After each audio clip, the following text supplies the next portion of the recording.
Good evening. My name is Bob Connors. It is now 6:03 p.m. and I'd like to call the May 6th meeting of the Newbury Conservation Commission to order. Mason, can you please read the remote meeting, open meeting law preamble? As a preliminary matter, this is Mason Ferrick, Conservation Agent of the Newbury Conservation Commission, and I call the May 6th meeting to order and permit me to confirm that all members are present and can hear me. Members, when I call your name, please respond in the affirmative. Mary Rimmer? Yes. TJ Conti? Yes. Mick Brown? Aye. Diane O'Brien? Yes. Woody Knight? Bob Connors? Yes. And Frank Wedenkamp. I do think Woody will be joining at some point, he said. Yeah, and I think Frank will also be joining us. So, but we have a quorum, so we're good to go. Good evening. This open meeting of the Newbury Conservation Commission is being conducted remotely, consistent with Governor Baker's executive order of March 12th, 2020, due to the current state of emergency in the Commonwealth. In order to mitigate the transmission of the COVID-19 virus, we have been advised and directed by the Commonwealth to suspend public gatherings, and as such, the governor's order suspends the requirement of the open meeting law to have all meetings in a publicly accessible physical location. Further, all members of public bodies are allowed and encouraged to participate remotely. The order, which you can find ensuring public access does not ensure public participation unless such participation is required by law. This meeting will feature public comment. For this meeting, the Newbury Conservation Commission is convening by Zoom call as posted on the agenda of the Conservation Commission section of the town's website, identifying how the public may join. Please note that this meeting is being recorded and that attendees are participating by video conference. Accordingly, please be aware that other folks may be able to see you, and take care not to screen share your computer. Anything that you may broadcast may be captured by the recording. Applicants or their representatives may be called upon to speak and or share information, if able, on the fly. We're now turning to the first item on the agenda, but before we do so, permit me to cover some ground rules for effective and clear conduct. The chair will introduce each speaker on the agenda. After they conclude their remarks, the chair will go down the line of members, inviting each by name to provide comment, questions, or motions. Please hold until your name is called. Further, please remember to mute your mic, please use earbuds, and please remember to speak clearly and in a way that helps generate accurate minutes. For any response, please wait until the chair yields the floor to you and state your name before speaking. Board and committee members should be called upon in a first name alphabetical order to ease the process. After board and committee members have spoken, the chair will afford public comment as follows. The chair will first seek questions through the chat function. When participants are using this function, please list your name, address, and then your question. The chair will then seek questions from the public who wish to speak. They'll be asked to identify their names and addresses, question, and once the chair has a list of all public commentators, they will call on each by name and afford 3 minutes for any comments. Finally, each vote taken in this meeting will be conducted by roll call vote. Okay, thank you, Mason. Upcoming meeting dates, May 20th and June 3rd. Meeting minutes for review, the April 1st meeting minutes. Why don't we take a moment, look at those and see if there's any comments, corrections, or concerns.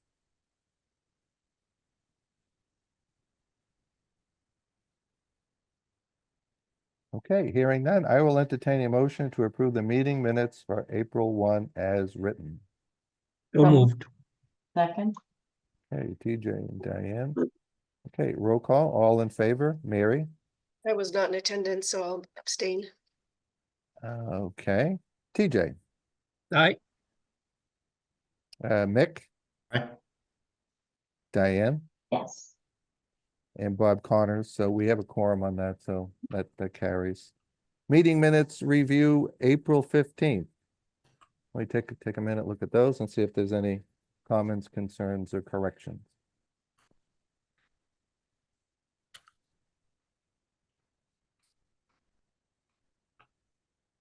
Okay, hearing none, I will entertain a motion to approve the meeting minutes for April 15th as written.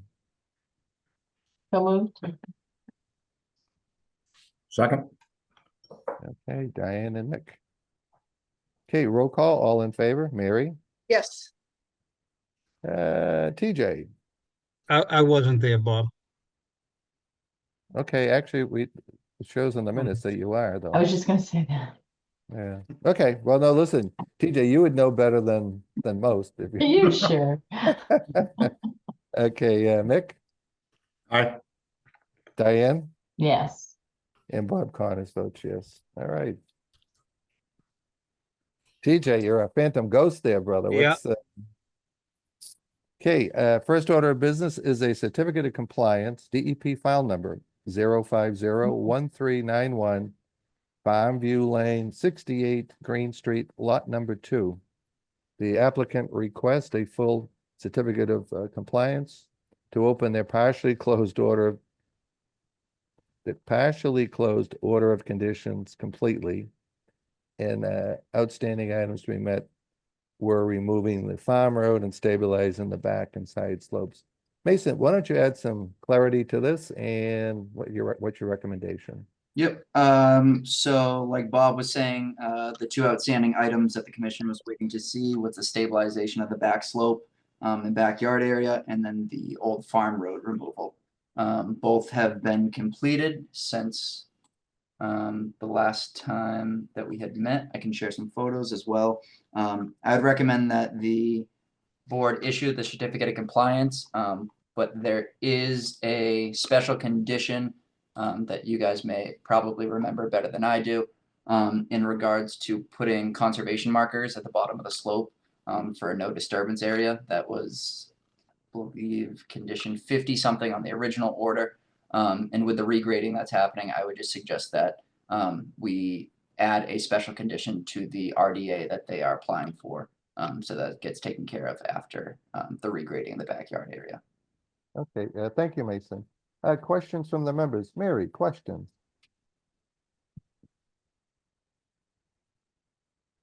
You're on mute, Mary. if you-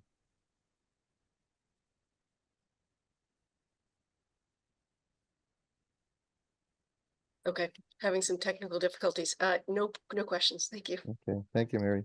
TJ, any questions on this Nope, matter nope. from Mason? No questions Okay. for me.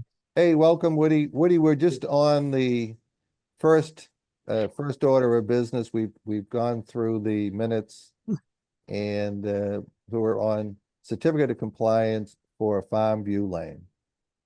Yes, sorry for my time. Sorry Yep. for my time, yes. So we've actually had a discussion. We're going through questions now.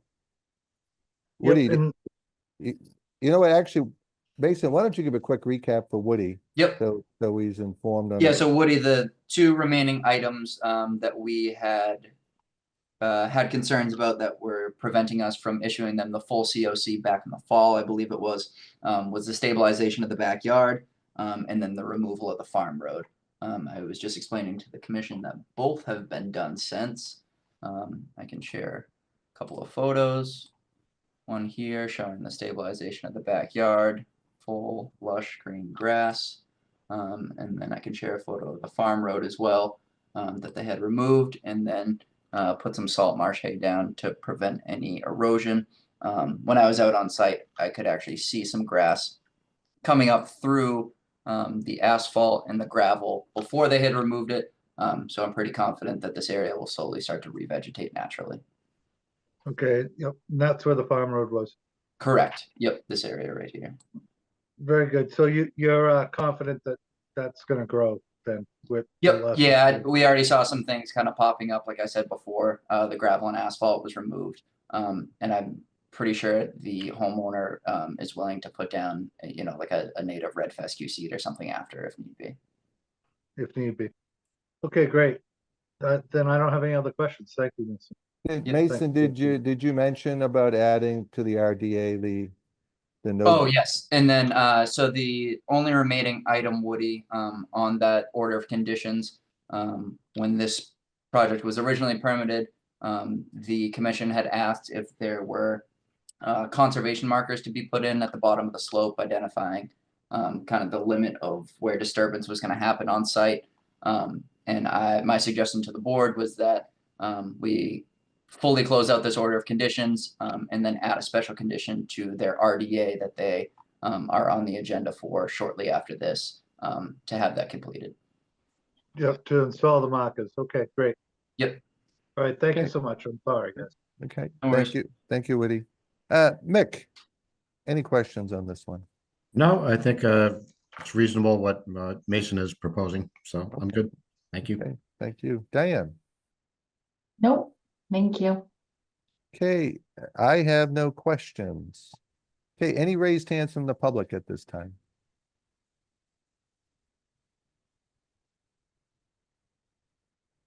Okay, do any members have a request for any additional information? No. All right, I will entertain a motion to issue a certificate of compliance for 68 Green Street, lot number 2. So moved. Second, Jane and Diane. Okay, roll call, all in favor, Mary, Yes, TJ, Yes. Woody, Yes, Mick, Aye. Diane, yes. and Bob Connors votes yes. Okay, next order of business, we have request for determination. It's for 1249th Street. Applicant is submitting an RDA to propose deck expansion on the property, east and west facing decks. The property is on the primary funnel dune, has existing beach grass, vegetation surrounding the decks. Mason, I've gotten a couple of texts from Joe Lee Mhm. that he's having trouble getting on. Yeah, I just tried sending him the meeting link. I don't, we can see, I can update the commission with his updated site plans. Yeah. And then from there, we can see if Yeah. anyone has any Yeah, questions. as a recap on this one, team, Joe had explained what he wanted to do, but we were looking for a side elevation. And if he was going to be adding any type of support to the decks. So he has submitted two revised plans. One is the size of the deck, cross-section elevation, and locations of diamond piers. And then he's identified an area for mitigation and replanting with I think he went with 1.5 to 1 is what I think we agreed on that one, Mason. Yep, and I think it's 60 square feet of total planting. Well, why don't you do this? Can you put up the two plans that he had Yep. submitted?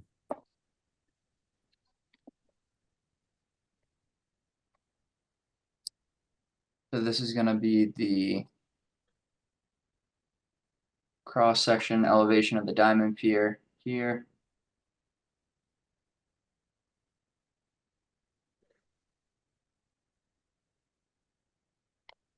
And then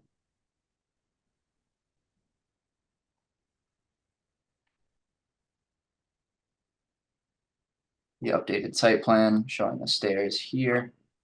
And he did have, I'm not seeing it on this one, but I believe it's in my email. He has another plan identifying the 60 square feet of mitigation planting. And that's right up in this area here.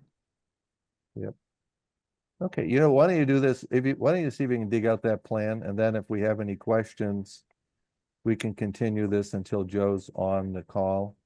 But if there are no questions, then we can make a decision if we want to proceed with it. I've seen these are all in the Dropbox team. Under the 1249th Street. And there's one plan that's showing the proposed mitigation area, which is east, the most eastern part of the property next to the beach grass where he's adding. I thought it was more than. It is. I'll correct myself. It's 100 square feet. Okay. Sharing it now. Okay. Yeah, there we go. So he's proposing 1.5 to 1 as mitigation. So those were the questions we had asked about. So why don't I stop there and see if there's any questions from the members? Mary, do you have any additional questions on this one? just Mason, what's the mitigation area now? What is it? What's there? It's unvegetated sand. It's just sand. Mhm. And does he access the beach along the side of the property there, or? Yeah, they go down 49th Street is kind of the right of way to the beach. I see, that- okay, oh, there it yeah, is, okay. Yeah, so that's the,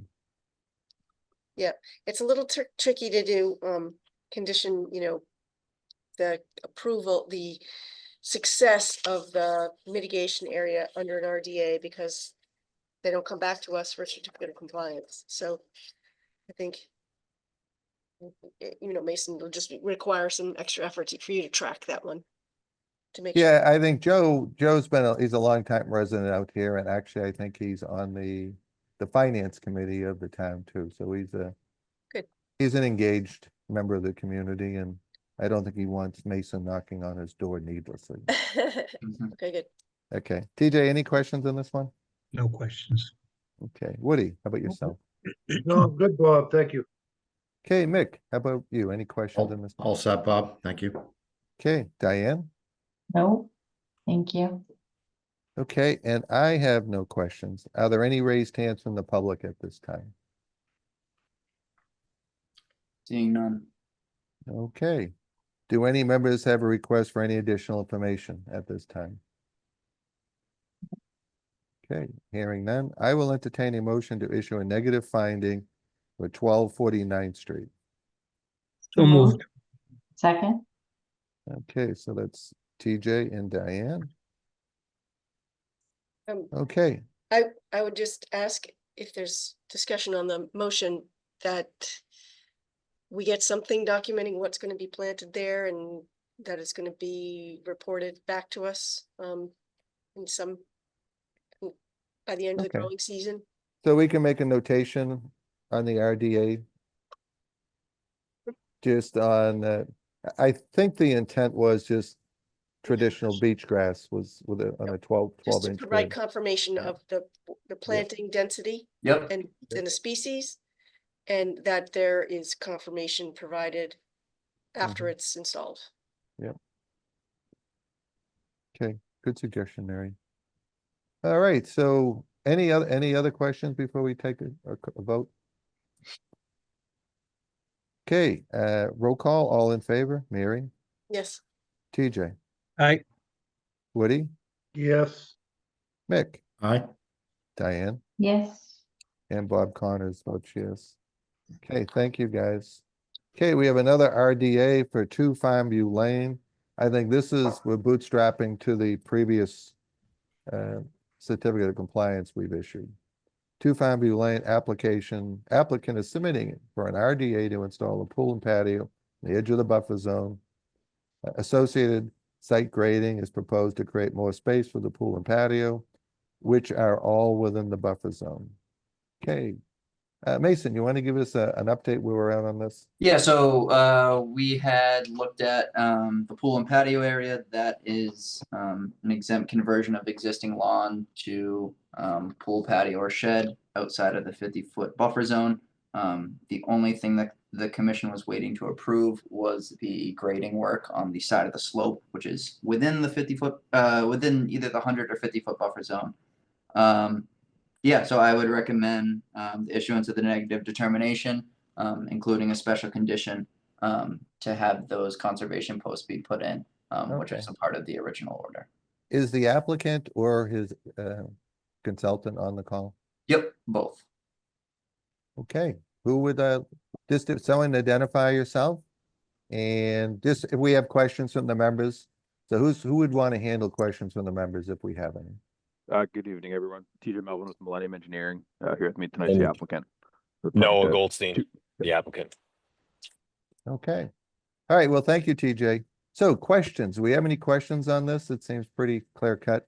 TJ, did you hear the conversation about the conservation markers that are required on the certificate of compliance that aren't in? So we're just gonna add it to the RDA to wrap it up, so you close up the certificate of compliance.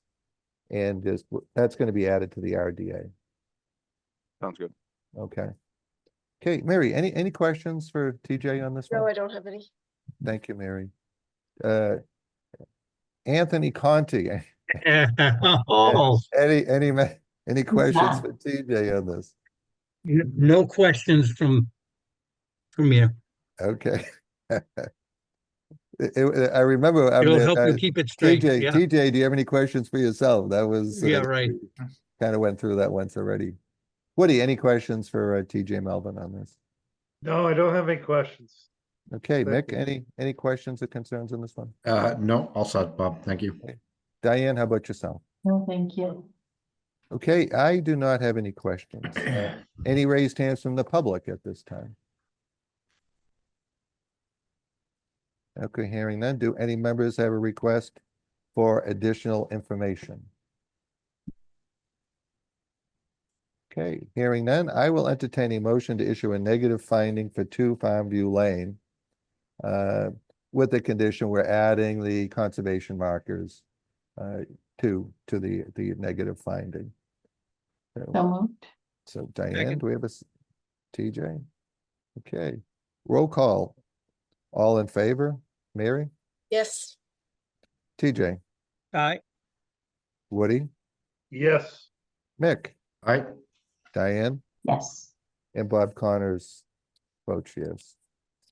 Okay, we have another RDA for 37 Northern Boulevard. Yep, thank you, TJ. 37 Northern Boulevard, applicant is submitting for an RDA to construct an existing deck. To reconstruct an existing deck. The project intends to renew the structure that was deemed unsafe and add a second form of egress from the house. Mason, want to give us a quick overview on this one? And Yep, so the applicant's name is Neil Van Dam. He's proposing to reconstruct the back deck due to safety hazards. It was deemed an unsafe structure. His plan is to replace it in kind with no further expansion. And I would just recommend that the commission inquire about any anchors or pilings that are going in, just to make sure that we're not using concrete okay, tubes. is the applicant here? I'm not sure. Do you have pictures? Do you Yep, have pictures? I'm just wondering if he's reusing what's there. so this is Yeah, the but- back deck here. pictures Excuse don't the show. photos from my car, but we've had a lot of rain recently, so trying to stay dry.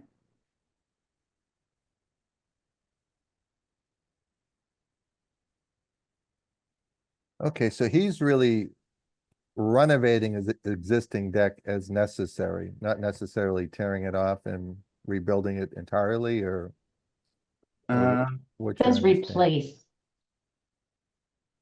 There were two Project sketches that were included with the RDA that were drawn by the builder. Okay, yeah, because it says renew the structure, so that has a big On the gray area. RDA, it says replaced. yeah. Okay.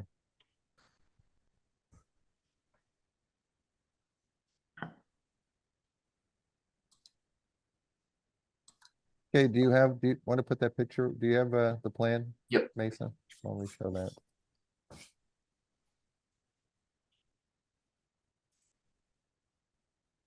It's a lot quicker when the applicant is here for these RDAs.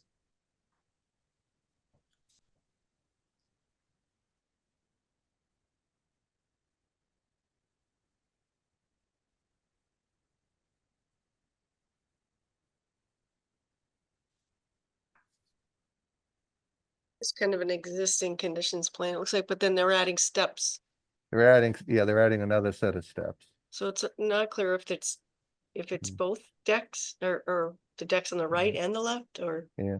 Well, you know what, Mary, you know what we've done in the past, if the applicant's not here and Yeah, we can't have Yep. questions answered, we'll just kick this to the next meeting. agreed. Okay, so Yep. Mason, if you let the applicant know and let all the applicants on these RDAs that if they're here, there's a likelihood that they'll receive quicker action. If they're not, there's a good chance it's going to be delayed, at least a meeting. Yep. Okay, so why don't we put that on the May 20th? We'll kick this back to the May 20th agenda. Okay. So we have a RDA for 240th Street. Applicant is submitting an RDA for installing a generator on the property. The generator is proposed to go on the existing lawn and is proposed to be elevated. Currently, a precast pad is proposed, but it does show it being elevated, using the pad as a footing, I guess you want to call it. Mason, do you want to put that up? Yep.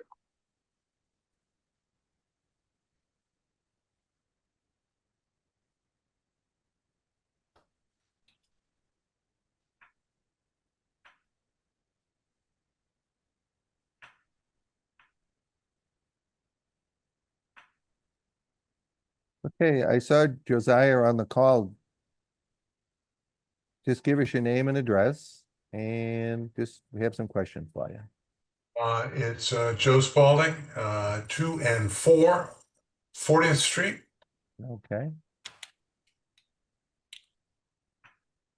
All right, so Joe, this is a picture of what's existing or what you're proposing?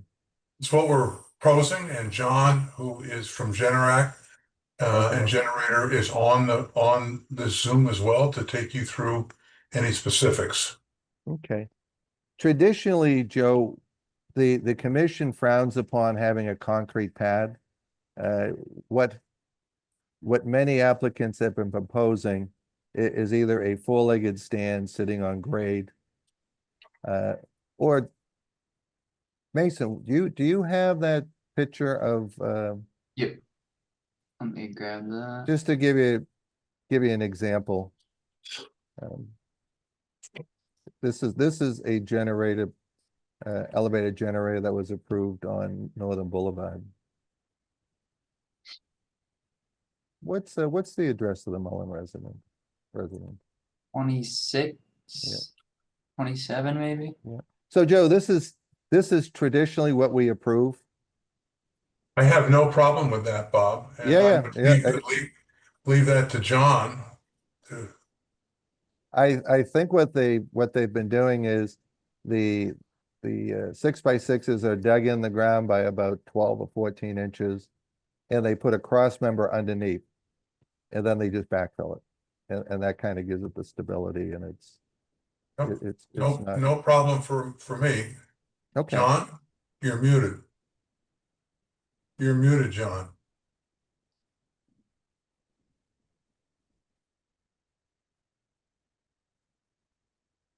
Can we hear There me you now? Yes, we can hear now, John. John, Sorry. just give us your name, John, and your Yes, I your apologize. affiliation with the I've been project. on the beginning and sorry, John Deland, I'm with Generator Super Center, and I've been working with Joe on this project. So just to take a step back, I've been to the commission on another project in that area, which was 17 Harvard Way, and the illustration you saw for the generator and the stand that it was on was what was approved at that point in time, which is what I was submitted. So this is definitely different than what I discussed with Joe, but I did tell Joe that we had to go through this process and get approval for the installation of a generator. So I'm willing to work any way it's necessary to get the job done correctly. I just submitted what was already approved previously for a job that we did in the same area. Was that a replacement generator, John, on that one? No, it was not. It was brand new, okay. Yes, brand new. And the key thing is we were trying to make sure that we did not disturb the vegetation, that we would make sure that things were replaced. So therefore, I'm not at all adverse. That's why we're here talking. That's why Joe's on the call. Thank you, Joe. And, like he just said, we're willing to work with you to do it correctly. We want to disrupt the land as least possible. So that's where I'm at. Okay, well, John, why don't you hold there? Let me open this up for questions from the members. Okay. Mary, questions for John or Joe on the generator platform? No, other than is this photo we're looking at where it's proposed to go, somewhere in that area? Yeah, it's pretty sparse vegetation in here. I was gonna include that in my recommendation, though, that any vegetation that needs to be removed during the process just be replanted in this area. You're right, and I just, I have no, I think just our standard, it needs to be elevated to 2 feet above grade, with non-sonotube, anything but sonotube, so wood or helicals or diamond piers. Other than that, I don't have a problem with it. Now, John, a question. A Yes. lot of times is that you have a precast fiberglass or composite base that you use for these if they're on grade? Yes, sir. So what we're using or what we propose in this instance is what was approved in the last time. What was the composition of that pad? Is it actually concrete or is it No, it's just, the big thing is we're not trying to disturb the ground below. We're just trying to make sure that it's elevated off of the ground. So it's something that was approved before that we just recommended the same. You know, I think, but Process. my question is, what is the actual base material? Is it a precast concrete or is it a composite fiberglass? No, or- it's a composite fiberglass. That's the same, and it was, I didn't even have the term. Okay. I'm sorry. Yeah, no, I think that there's an aversion to concrete. Yes, it's a think prefabricated, no, because when I originally before I got this one approved, that's what we did, was we did concrete. It is not a cement pad. Okay. We normally, when we do raised things, we put them in sonotubes, which we can't do here. We know Right. that. So this is definitely based off of the previous person before Mason was one of the, I'm sorry, I don't have the name of what it was. No. Sean Sorry. Young, was it Sean Young was the agent back then? But, well, you know what, John, why don't you stop there? Yeah, I think if it was a concrete pad, it's not, sir. that, I think that's the big answer. Mary, are you okay using a composite? I mean, I think that it was more than an issue with concrete. We're not supposed to be putting, impervious surfaces on the dune if we can help it. So that's why it has a lesser footprint on the dune if it's elevated. And also, I don't know if I assume this is a flood zone and sand being able to migrate under it and everything that like you're supposed to do for dune performance standards. This structure doesn't really meet that. I don't know how secure it would be in the event of a storm, if it would, if it could move. So if it needs to be secured in a different way, but I think that going with what our standard has been to date, notwithstanding the Harvard way, we typically require them to just be on some sort of posts elevated 2 feet minimum above grade. Okay, So that's my thinking on it. okay, thank you, Mary. TJ, what are your thoughts on this? Well, I do think we need to clarify our standard a little bit better so that applicants know exactly what they need to provide and how to do it. I do like the one with the wooden 6x6s better than the platform, but whatever we decide, I think we should standardize it so it, flows more smoothly for everybody. Okay, thank you, TJ. Woody, any questions on this one? What are your thoughts? So other than agreeing with what TJ has said and what Mary said prior, I don't have any additional questions. I like the 4-post setup that they have in the second picture there as opposed to the pad that was provided picture. Okay, thank you, Woody. Mick, any Yeah. questions or thoughts on this one? Yeah, no, I'm on board with the committee, just with the elevated and posted platform. So when you look at what John is proposing, the only thing that's objectionable is actually the pad underneath it. The Right. welded platform is certainly acceptable.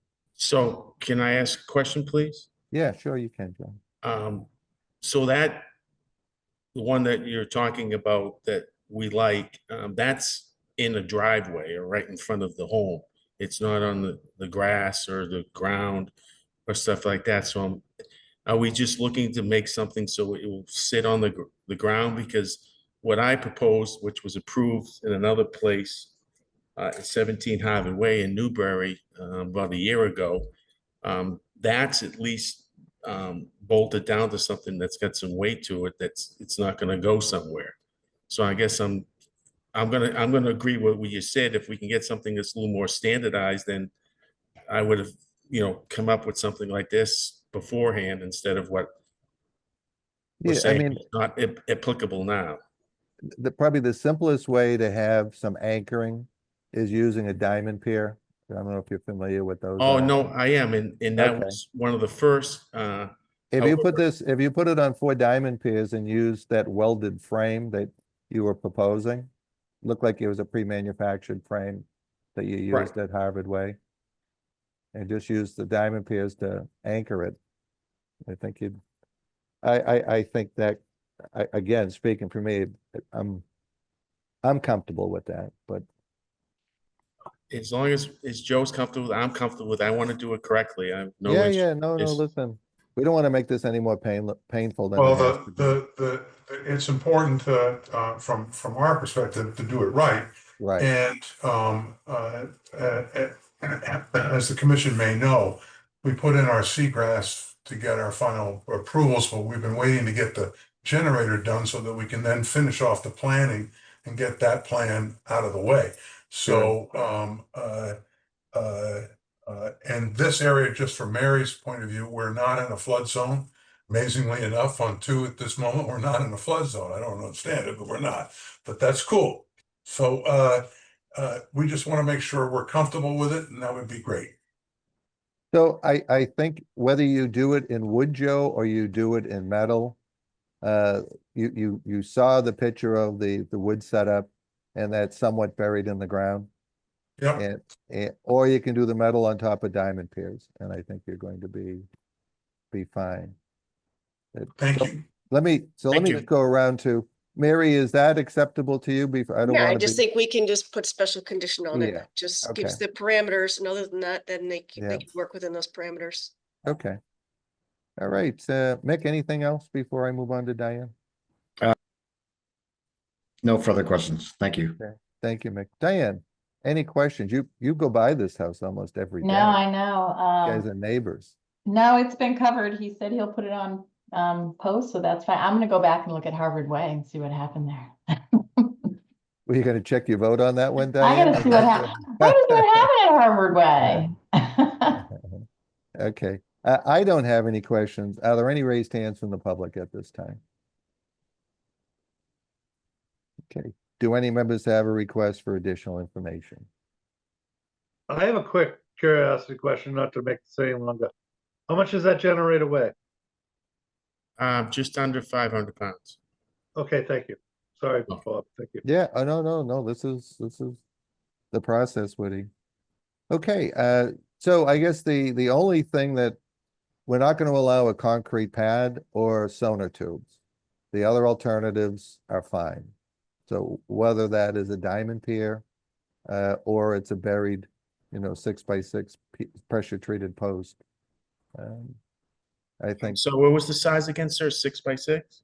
yeah, that seems to be the standard, John. What's Okay. the address of Dave Mullins' house? Was that 30? I think it's either 26 or 28 Northern, maybe. I can double check. Yeah, it's on the main. I saw it. I actually saw it. I Yeah, saw it. yeah, it's just so visible, you go right by it, so Yeah, no, I that's saw something it. you can do. So, okay, I will entertain a motion to And issue. that's, I'm sorry, just one more question. Yeah, That's yeah, sure. pressure treated or weather treated wood and Yep. it's 6x6. And was it certain distance that had to be in the ground or depth? I mean, honestly, most generators are sitting on a pad right on the grade, so. Right. But Okay. you're in our neighborhood, so we gotta elevate it. Okay. What Thank what typically I've been told, John, is they dig down around 12 inches. Yep. And they have a 6x6 going along the bottom of the posts on each end. And then that just gets buried and adds to a little bit of anchoring. Okay. So it's a complete thing and then it goes down it. Okay. Yep. All right. All right. Now, Thank it's just on both ends, on say Yeah. the narrow end, you're gonna have a plate on the bottom of it, so. you. Okay. Thank you. Okay, I will entertain a motion to issue a negative finding for 240th Street. With the no concrete, no sonotube, comment. And elevated 2 feet above grade. That's what they propose, so, Yep, okay, okay, thank you. Yeah. okay. So TJ, do we have a second? Second, Diane?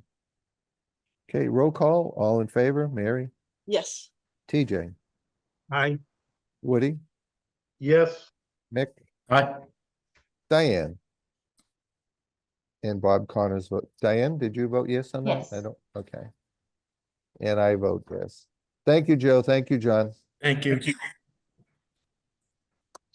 All right, we have 3 open enforcement orders And Mason, why don't you give an update? I know Mason has gone out and looked at these. We had kind of kicked these off. Joe Lee, you're all set. Your permit, your RDA has been, you had a negative finding. Okay, great. Thank you so much. I appreciate that. I'm sorry I couldn't get into the meeting earlier. Yeah. Bob, do I need some paperwork that I have to pick up down at the town office? What I would suggest is why don't you see Mason in your travels Okay. at town office at probably by the end of the week, you'll have that, but then there's a waiting period, Joe, but Mason will go over that with you. Okay, thanks so much, committee. Appreciate it. Thank you. Okay. So Mason, 30 Riverview Drive, what was the? what's Yep, your- what's so the problem? DeRosa Environmental has submitted their planting plan to me. Think they're just waiting on delivery and installation at this point. So I will keep the commission updated as plants go in. Okay. Our So- next enforcement order is 62 Middle Road. It sounds like the backyard area is stabilized.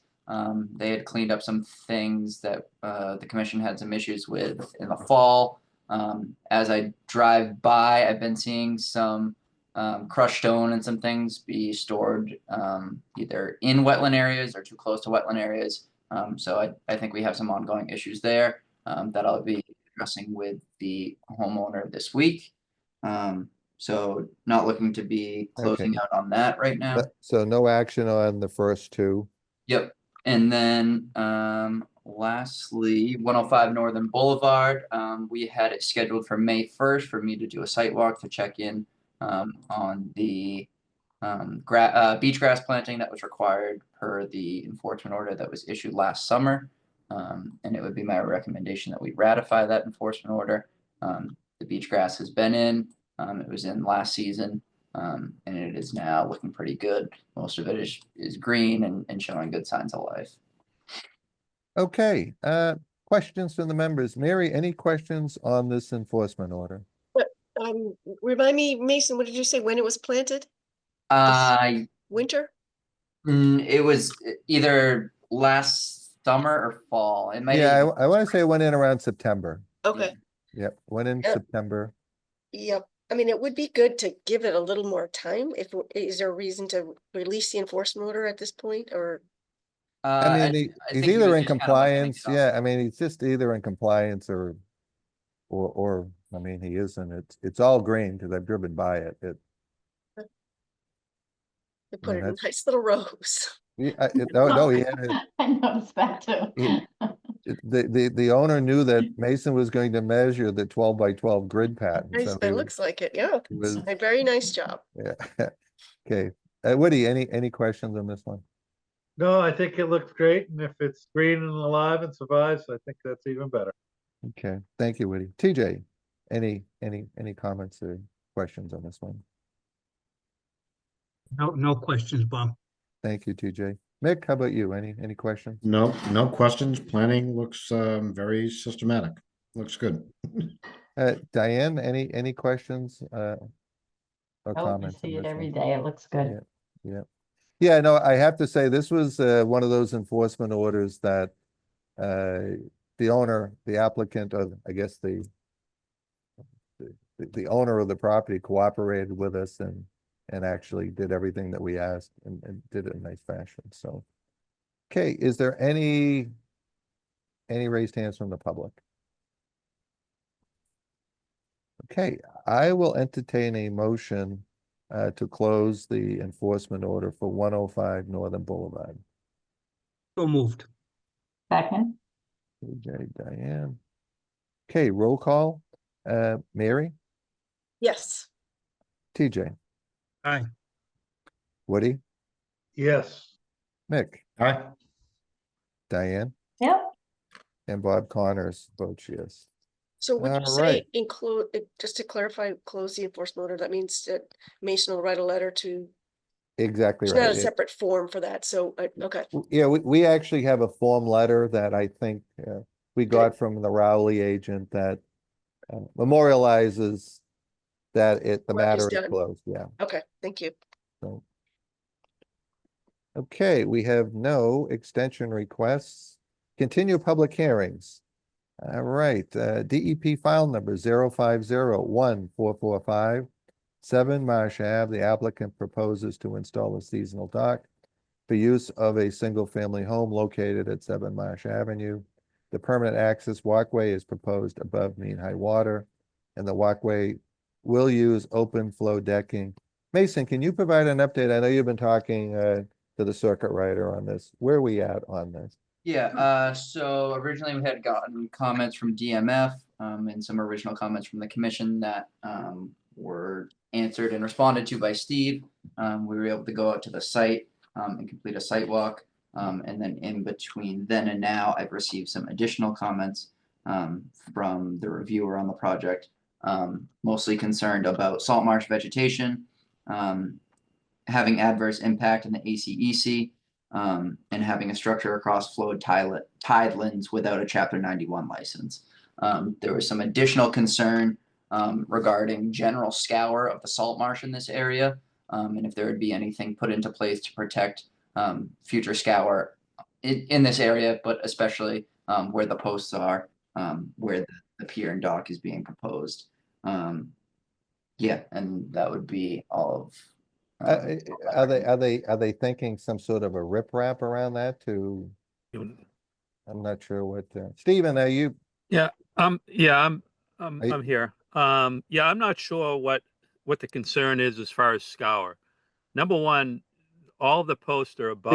Stephen, if you could just give us your name and Oh, your. I'm sorry. Yeah. and your Stephen position, Sawyer, Steve Sawyer with Millennium Engineering. I'm here with, I believe Peter, representing Peter Lariviere. I believe he's on the call also. He's on the Zoom call also. But yeah, so there seems to be a lot of, at least Alicia's concerned about the scour. We've done many of these, and where the posts are located, they're above mean high. So it's only on the larger tides where they'd even see water to create any scour. And then at that time, you're at slack high tide. So there's really it's not like there's this current in that area on the bank where the posts are located, as far as my observations, just knowing how tidal cycles work and such. And we've done a fair amount of these. I think I've done a few of these actually in the ACEC, similar with posts with that. Well, actually what we're using are the helical anchor piers, foundations.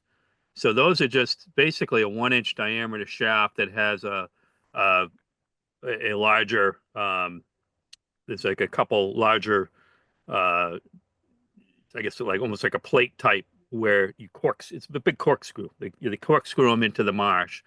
Originally we had 10-inch piles that we were going to just drive in, similar to the float next door. But due to the concerns of installation and the impact of those piles on the marsh, we changed it to these helical, and then there's a 4x4 post on top of it. So as far as the installation, it minimizes any impact to the marsh. Yeah, there'll be people walking on it, and if there's people standing, you could throw down a temporary mat so they're not, their boots are somewhat protected on that mat.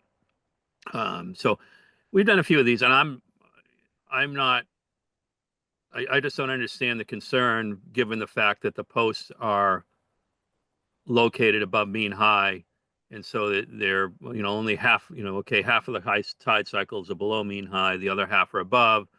So typically there might be, as much, I think in a full moon tide, there might be, I don't know, foot and a half of water during the king tides or something of that nature. But with that, it's infrequent and also doesn't come with any current. So I just don't understand that concern of the scour of the marsh.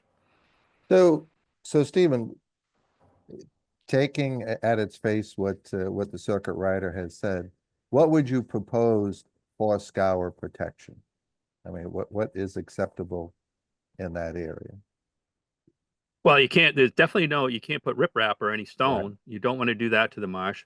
The only other, you could probably just put a little donut, like a small donut of wattle around, or some sort of wattle around it, around the base of it. but those would, those would want to float away. Yeah. Okay. Eventually, and, eventually they'd probably degrade anyway, and they wouldn't be there after a number of years. I've never, I've done many floats. I've designed many floats. Typically, and I don't think we've ever on any of these provided any scour protection for these posts. Okay. No, I raised the question because it came back as a follow-up technical question from Alicia. So why don't I hold you there, Stephen? Let me open this up to questions. Mary, questions for Stephen on this project? Yes, I have some questions. Mason, could you pull up the plan, the most recent plan? So the ability to permit this dock lies entirely on whether or not that little mound is above mean high water. So, I'd like Steve to walk me through how he came up with 3.82 as mean high water, since that's different than we've seen for other projects on the river and what U.S. Fish and Wildlife Service uses upstream. And so, we're saying it's 3.82 and the piers are located at 3.9. So it's really within the degree of error here of the survey almost. And also we only have a couple of, there may be more spot shots that aren't shown on this plan that might be helpful to show, but I'm really uncomfortable, right now with where we stand with that fixed portion of the pier not being considered to be below mean high water. It's very close. So maybe Steve, if you can walk me through how you came up with the 3. Yeah. So I am not a professional surveyor, so I rely on the professional surveyor of record to do this. And the surveyor of record was Everett Chandler, who's done a tremendous probably some of the most surveys along the coast here, around Newburyport, Newbury, Amesbury and such. So he actually pulled it, typically what was used before on our plans, we had 4.1. He was using the Gloucester station, I guess the Gloucester information. There was a disc down there, that were published on NAVD 88. So the discs, what he did was to update this, he used the disc on Plum Island, the best available information from Plum Island. So he utilized that to come up with the 3.82.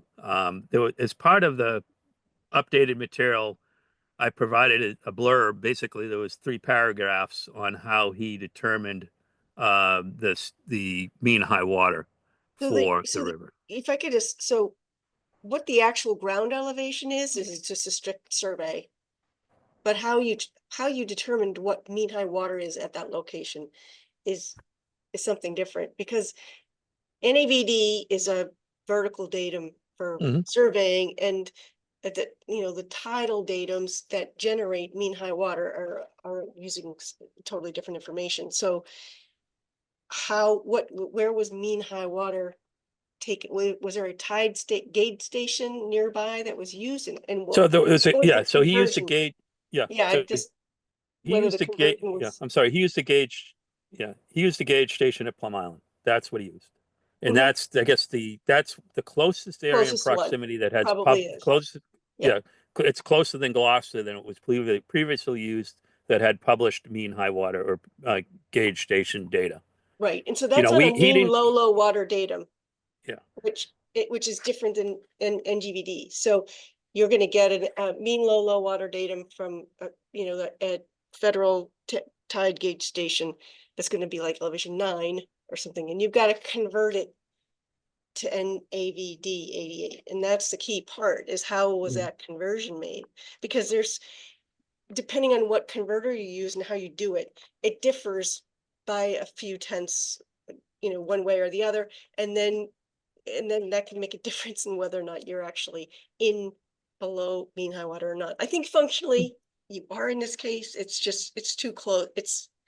So, yeah, I guess we're splitting hairs here, but I guess one thing that was done was at Riverfront, there's a plan of record, 2004 plan, recorded plan books 379, plan 50, Riverfront Marine, Route 1A bridge over Parker River, elevation of 3.9 was used for mean high water for that project. And then also the Army Corps of Engineers at North Point Reservation Terrace used an elevation of 3.78.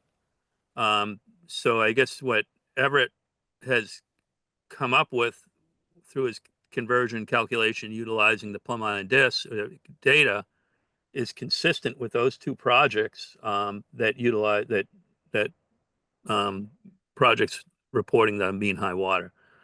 That whole, as far, I know he spent an extraordinary amount of time determining the conversion and applying the 3.82 or coming up with that 3.82. And now on all of his plans, he's using 3.82 based on that extensive work that he did. For this general area, yeah. Yeah. So that, I mean, that's my primary concern with this right now is just, we're at the razor's edge, literally, of making a determination on this. So it's obviously, it's a big structure. It has, a significant crossing across Salt Marsh already that's elevated, without, it's going to be a very expensive structure to construct. It's based on using helical piles. We don't even know if that's possible in that area, if there's going to be ledge under there that's not going to allow helicals to be installed there. So there, and the issues of installing and dismantling it seasonally are also have potential to have impacts to the marsh that can probably be managed. That you talked about how that would be done. But I have some reservations about this, so that's all out. This is Peter Laravia. Peter, please hold till you're recognized by the chair. Mary, finish. Yeah, I think that's the end of my comments. Thanks, Bob. Okay. Peter, what would you like to add? Well, one is, I spent a lot of money on this survey, I'm and sure. I've submitted this information multiple meetings ago, and I've had costs associated with what the work Steve's doing and answering all the questions that were subsequent to what we submitted. So now these questions are coming up, so it's a little disconcerting to me that this wasn't brought up earlier because it's cost me a lot of money. Yeah, no, and these are the same questions that we had in the field. And secondly is I just don't understand. I mean, I live in this area and I see the activity with the docks, and it seems like I'm just asking for what everybody else does, and I don't. It seems like it's very more stringent on me than what everybody else is doing. So I just don't understand. I got like almost $20,000 into this already. I'm sure. And I've been asking. I've asked not everybody, but I've asked Mason and a few other people. If this is a no-go, then tell me, because I don't. That was early on. Now I'm into this for $20,000 and. Yep. It seems like, and I've respected everything. I've done everything that everybody's asked, and nobody has said we can't do it. Peter, let me just stop you there. What we're dealing with is, as you submit new information, it goes to DEP. And then the circuit rider contacts the agent and raises questions. And then we have to process them with Stephen. So, I mean, I hear your frustration. But piers that were put in 5, 10, 20 years ago probably wouldn't be allowed to be put in today because of these same things with elevation and all of that. But trust me, I understand your position. We're trying to get you to the finish line. Okay, and if we don't do our job here, then DEP will likely intervene, and that adds another level of cost and delay for you. So that I guess my comment was around more of just getting the gangway off of the permanent structure, and the concern relative to the marsh, and I watch these docks go in and out every day, like every year. No, And I just wonder why I'm being treated differently than maybe everybody else is. It but- all has to do with the contours of your site. You know, we're just looking at strictly at the contours of your site. If, because the topography in at your particular location is a little bit different, it makes it much harder to meet the current regulations than it does for a property just immediately upriver from you that doesn't have these same conditions, and they could get a dock approved without a lot of problems. You're just, unfortunately, this location is a little trickier, much trickier, actually. So that's why it's just taking longer and it's more expensive to do it. It's just not quite, it's an unusual location, put it that way. The way that the marsh is, the elevations of the marsh at this location. so let me take control of this meeting again, please. Mary, do you have any further questions for Stephen? Because I do want to go through all the members and have Stephen, Yep. you know, respond to other questions. Are you all set for the time? being? Yes, thank you. Okay. All right. Thank you, Mary. TJ, any questions for Stephen on this? TJ, you're on mute if you have a comment. Okay, I'm gonna Yeah, take, thank you. My Yeah. question is, I guess it's to Mary, more than Stephen, if that's okay. Mary, does the 3.8 medium high water, does that qualify? Does that make this reach the standard, or does it not, or is it? Where Yeah, does yeah, that yeah. stand? Mary, you're on mute.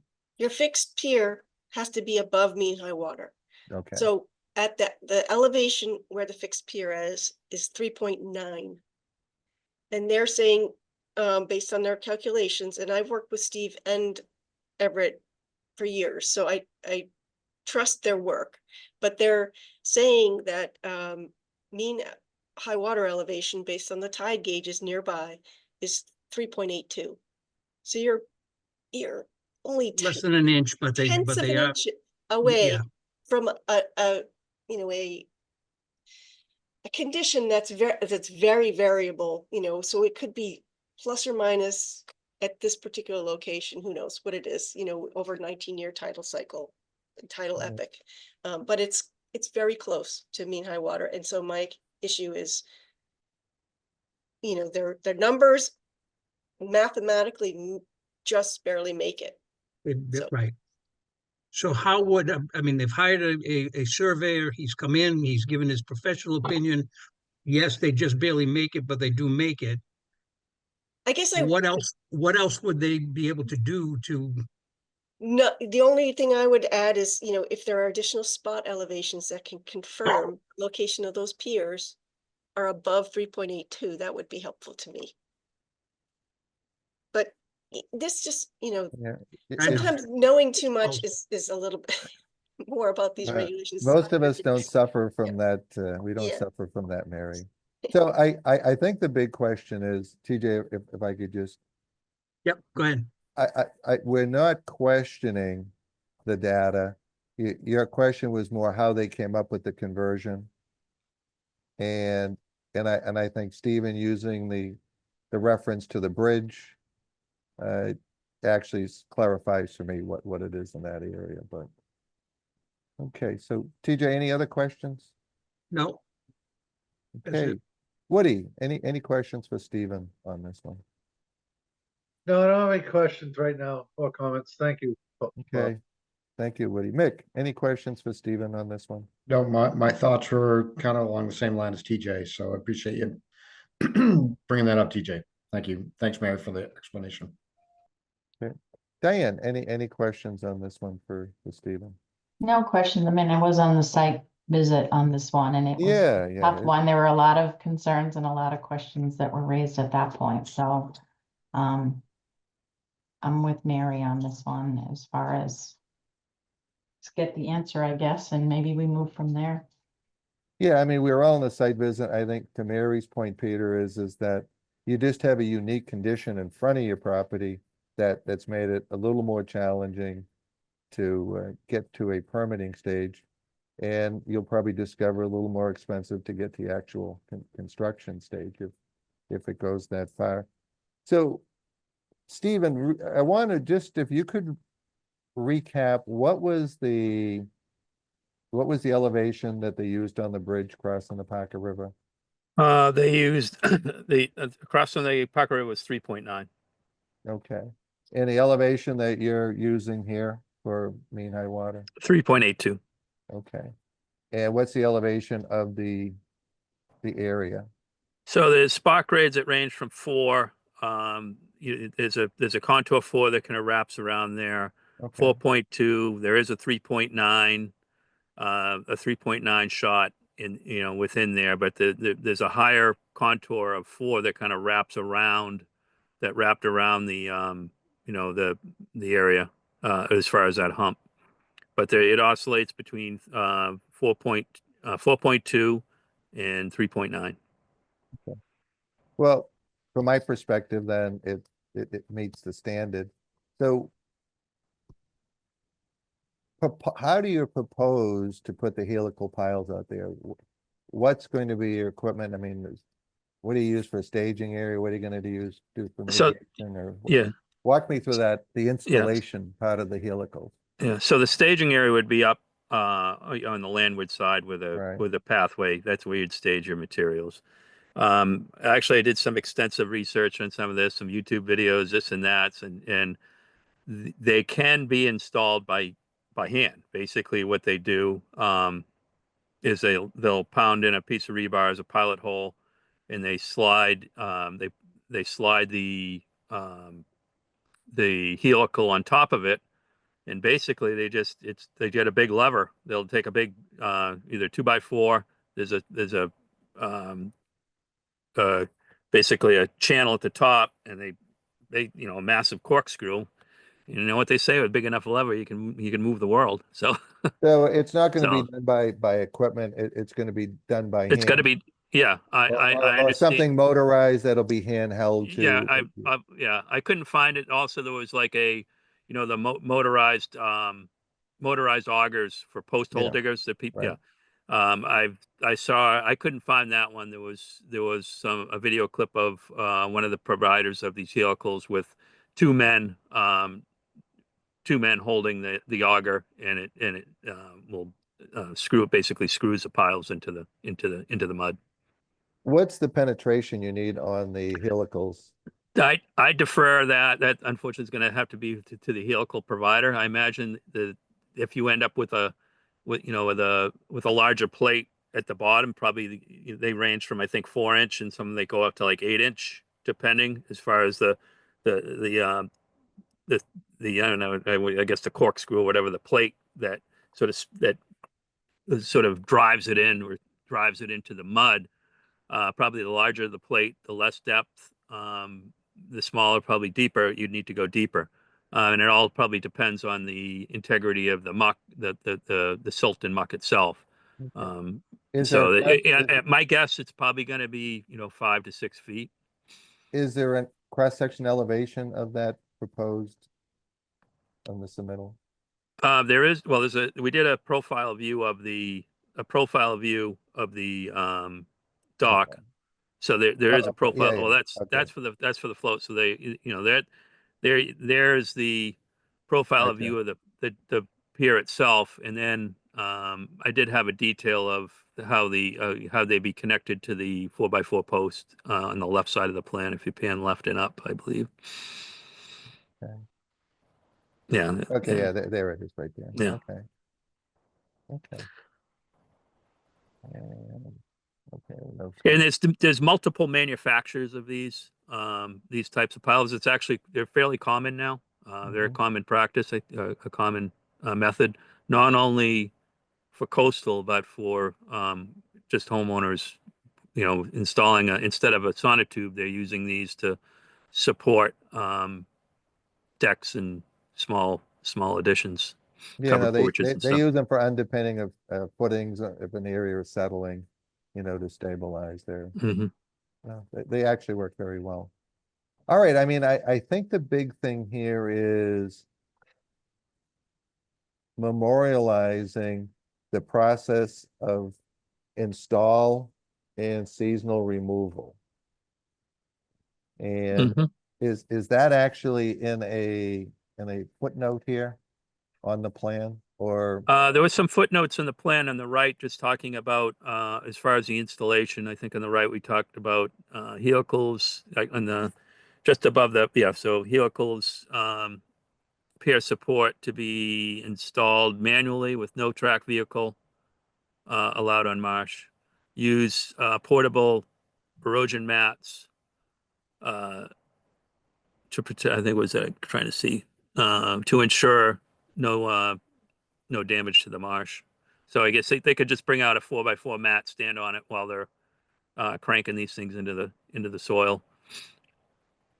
And then from there, it's fairly it's fairly straightforward. I don't know if they'd build portions of the frame and two people carry the frame out and or they just build it in place. So this is Peter Laravere again. Bob, were you referring to the seasonal removal of the floats? Yeah, you know what? It's So- the annual maintenance is Yeah. just to what the system's going to be and have it memorialized, Peter. Right. So I'll just explain it quickly and we can put it in writing. But as you were at the site visit, looking at the river to the left is small marina there. Right. Andrew Haley owns that. What happens is at high tide, he waits for an astronomical high tide. He'll float the floats off. He has a like a backhoe with a fork on it. Bring the floats over by boat to his ramp that he has there, and they lift them out, and then he takes them with that backhoe wherever you want to store them off. I have mine. I store them off the marsh upland, and he does that every year without, destroying the marsh, if you will. Yeah, yeah. Oh, no, listen, Yeah. there's a science to it. The issue is we need to memorialize it on the order of conditions, Peter, because Yep. you're selling this and the new owners have to know what the guidelines are going to be Yep. pursuant to the order. I just wanted to explain how he does it so that Yep. he's not going across the marsh to get the floats out of off the, out of the river, if you will. Oh, And- there's a lot of clever ways of doing this stuff, and Yeah. the old Yankee ingenuity in Essex County has mastered all of these. Okay, so Mary, I'm going to go back to you. What other questions or concerns do you have? And what would you recommend for a annual installation? I'm calling it mobilization, demobilization. That's the language I speak, but I think in terms of like the construction sequence, whenever a contractor is, is retained, we could, in any order conditions could specify that it was, that a construction sequence be provided so that we could go, Mason could walk through it, or whoever the agent is at the time, and walk through it and make sure that it complies. As far as the annual maintenance and removal, I think it's just that the floats can't be stored, it have to be stored outside of the buffer zone or outside of the resource area at least, and that the seasonal portions have to be removed annually. okay. Other than that, I don't know what else. Steven, can you put together a little one pager on the sequence of schedule, when they have to go, when they have to be, the season, when they can go in and when they have to be out by? Yep. And just memorialize this all. And Mhm. I think we can add that as one of the conditions that will succeed the order in perpetuity, so that it becomes the next owner. Peter, if you were gonna live there, we know we know you're gonna do it right, but everyone's gonna reinvent the wheel. I get it. I understand. Yeah. So it's just to keep everyone out Yeah. of trouble, and I think that's the key. Yeah, my point was it's an easy commentary, if you will, relative to how you can take these floats in and out without damaging the marsh. Can't tell you how many times the new owner of the property comes in and says, what do you mean I have to get permission to do anything? Yeah. So it's just documenting it, it just comes back. It makes it easier down the road for everybody. Keeps everyone from getting into trouble. But Mary, anything else besides having that whole seasonal install and removal? I didn't see Alicia's, the DEP peer reviewers, the reviewers' comments. Was there a, I didn't see it in the Dropbox or anything. Is it? I think it just came in. Was it a phone call? Mason, was it a phone call with Alicia today? Yeah, so she had originally posted her comments and then called with some additional comments and concerns. Okay, so they had to do with not disturbing vegetation, I think you said, or, Yeah, salt marsh, the disturbance of salt marsh vegetation mostly, the ACEC issue, which Steve had mentioned, and then the scour, which we had went over as well. so what was the ACEC issue? Looking at no adverse impact in an ACEC, but I believe Steve was saying that it doesn't apply if it's for use or access to a waterway. Yeah, Mary, I think one of our comments just said there was no impact in the ACEC, and then I think what happened was the next provision down mentioned that unless it's a water dependent use, then it shall be the minimum extent. So it's obviously a water dependent use. Yes.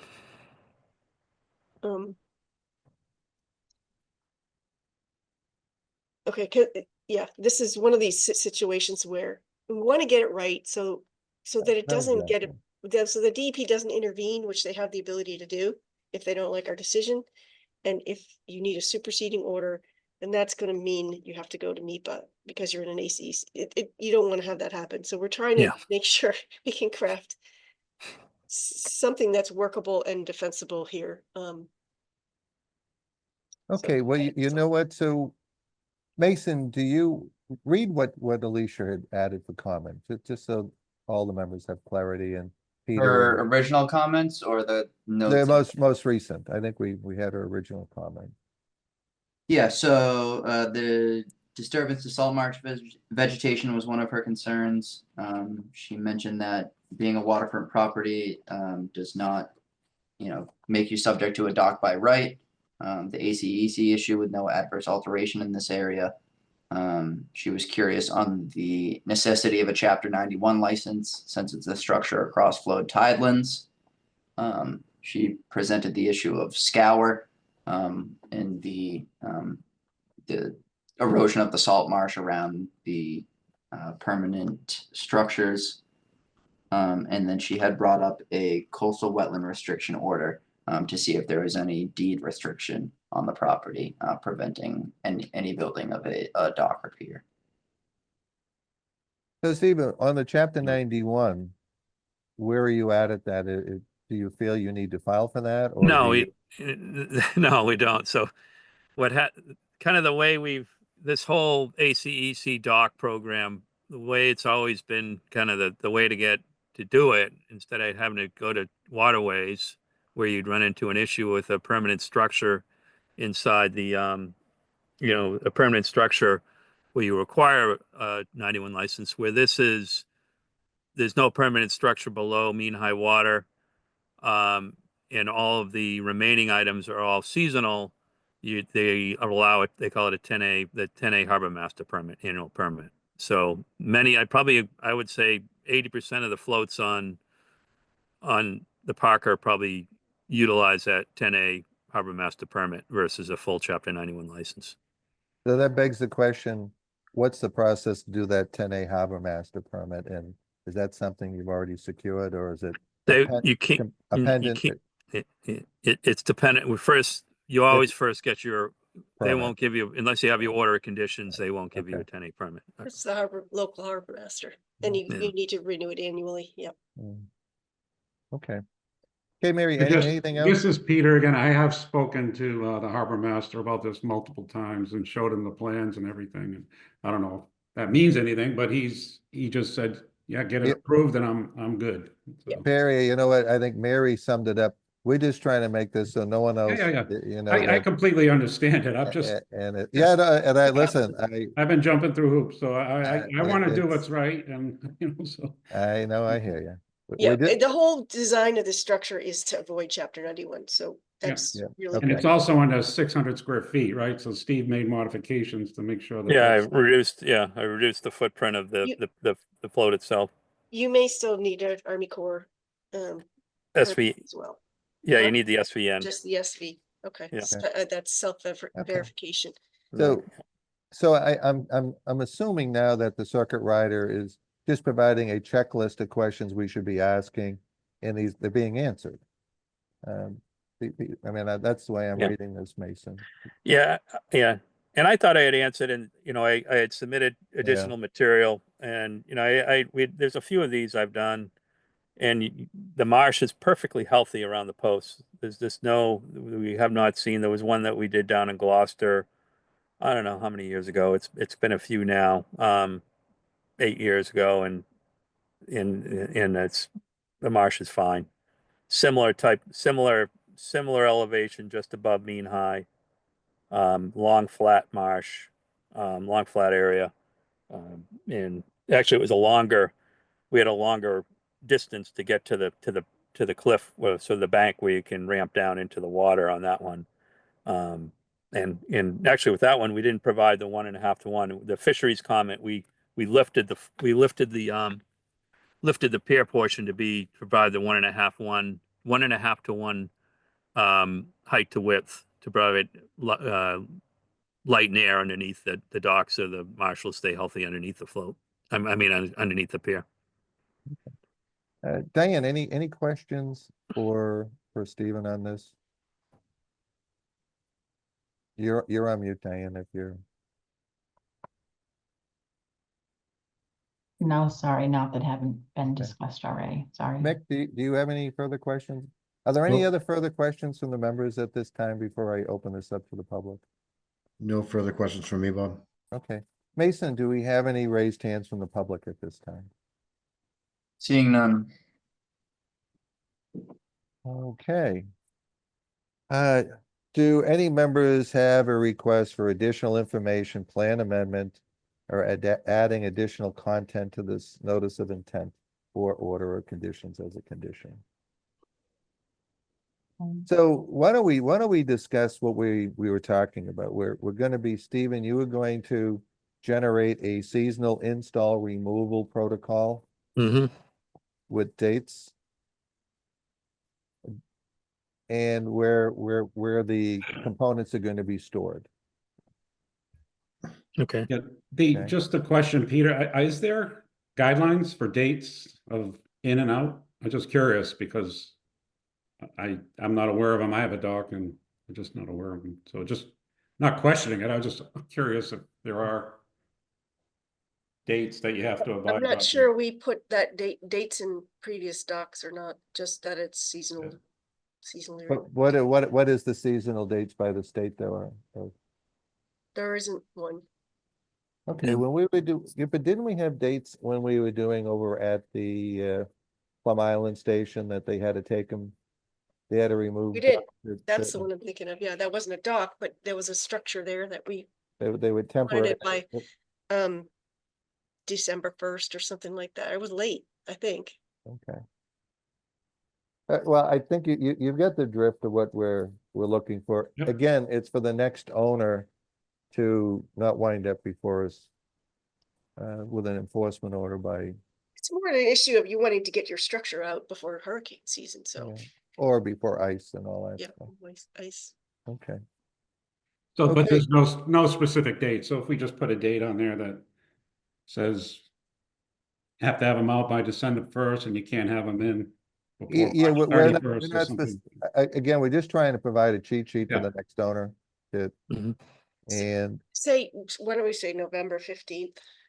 Then that way that, somebody could conceivably still be able to get them removed if they Yeah. weren't. And how about the in March or is March 31st or something? Sure. do September, November 15th, March 15th.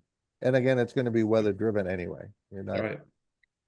Yeah, very few docks are in at that time or out that late. Yep. Right. Okay. Okay, are there any other special conditions, pre-construction meeting with the conservation agent prior to mobilization and actual start of work? And that would be a traditional. Are there anything else before we? Were there time of year restrictions in the DMF comments, Mason? Let me double check. In terms of the install, Yeah, yeah, they Yeah. said they prefer it, I think, November, October, November timeframe, I think, or November. That was- don't do it to do it in the summer, yeah. You probably prefer having a little frost in the ground just to be able to get in and out of there without it being a muck bog. Yeah, I think they wanted the marsh to be dormant as well while they're doing the work, I guess. Well, would we just add the DMF letter as an attachment to the order of conditions for recording? Yeah. Yeah, was there a natural heritage, on this one? No, we were outside of the natural heritage. Okay. So why don't we just add the DMF letter as an attachment to the order of conditions for recording? And then its content is its content. Okay, anything else, team? All right, I will entertain a motion to close the public hearing. So moved. That's TJ, and who seconded? Second, Diane? Okay, roll call. Mary, Yes. TJ, Aye. Woody, Yes. Mick, Aye. Diane, yes. and Bob Connors votes yes. All right, so I think we've identified what conditions we want to add to the order. So just to restate, it's pre-construction meeting, prior to start of construction with the agent, a seasonal install removal protocol, and we're going to attach the DMF letter as an attachment to the filing, to the order. I would say also any, that construction mats be used, as necessary. to Yeah, they're protect on, marsh. I think you have those the on the plan. plan. They're on the plan, yeah. It's also in the DMF letter as well. Yeah. Okay. Okay. So what we'll do, Mason, we'll reference the DMF letter as attachment B. Yep. Just, incorporate it. Okay, I will entertain a motion to issue an order of conditions for 7 Marsh Avenue with the before mentioned conditions in our usual condition. So moved, Second. Diane? TJ? Okay. Okay, roll call, all in favor? Mary, Yes. TJ, Aye. Woody, Yes. Mick, Aye. Diane, yes. Bob Connors. Okay, thank you, Stephen. Stephen, if you Thank you. can just get that one pager over to Mason. And Right. Mason, if you have any questions with it, just, Mhm. loop me in, but, all right, thank Right. you. Thank you. Thank you. Thank you. Okay, I have to apologize. I actually took 7 Marsh out of order. 13 Fatherland was actually on the agenda. I apologize for that. So next is a continued public hearing, DEP file number 0501-449, 13 Fatherland Drive. Applicant is submitting a notice of intent for installing an in-ground pool in an addition to the existing single-family dwelling. Majority lot sits within the 100-foot buffer zone. All proposed alterations in construction are outside of the riverfront. Mason, we obviously, there's been some additional information provided by the applicant.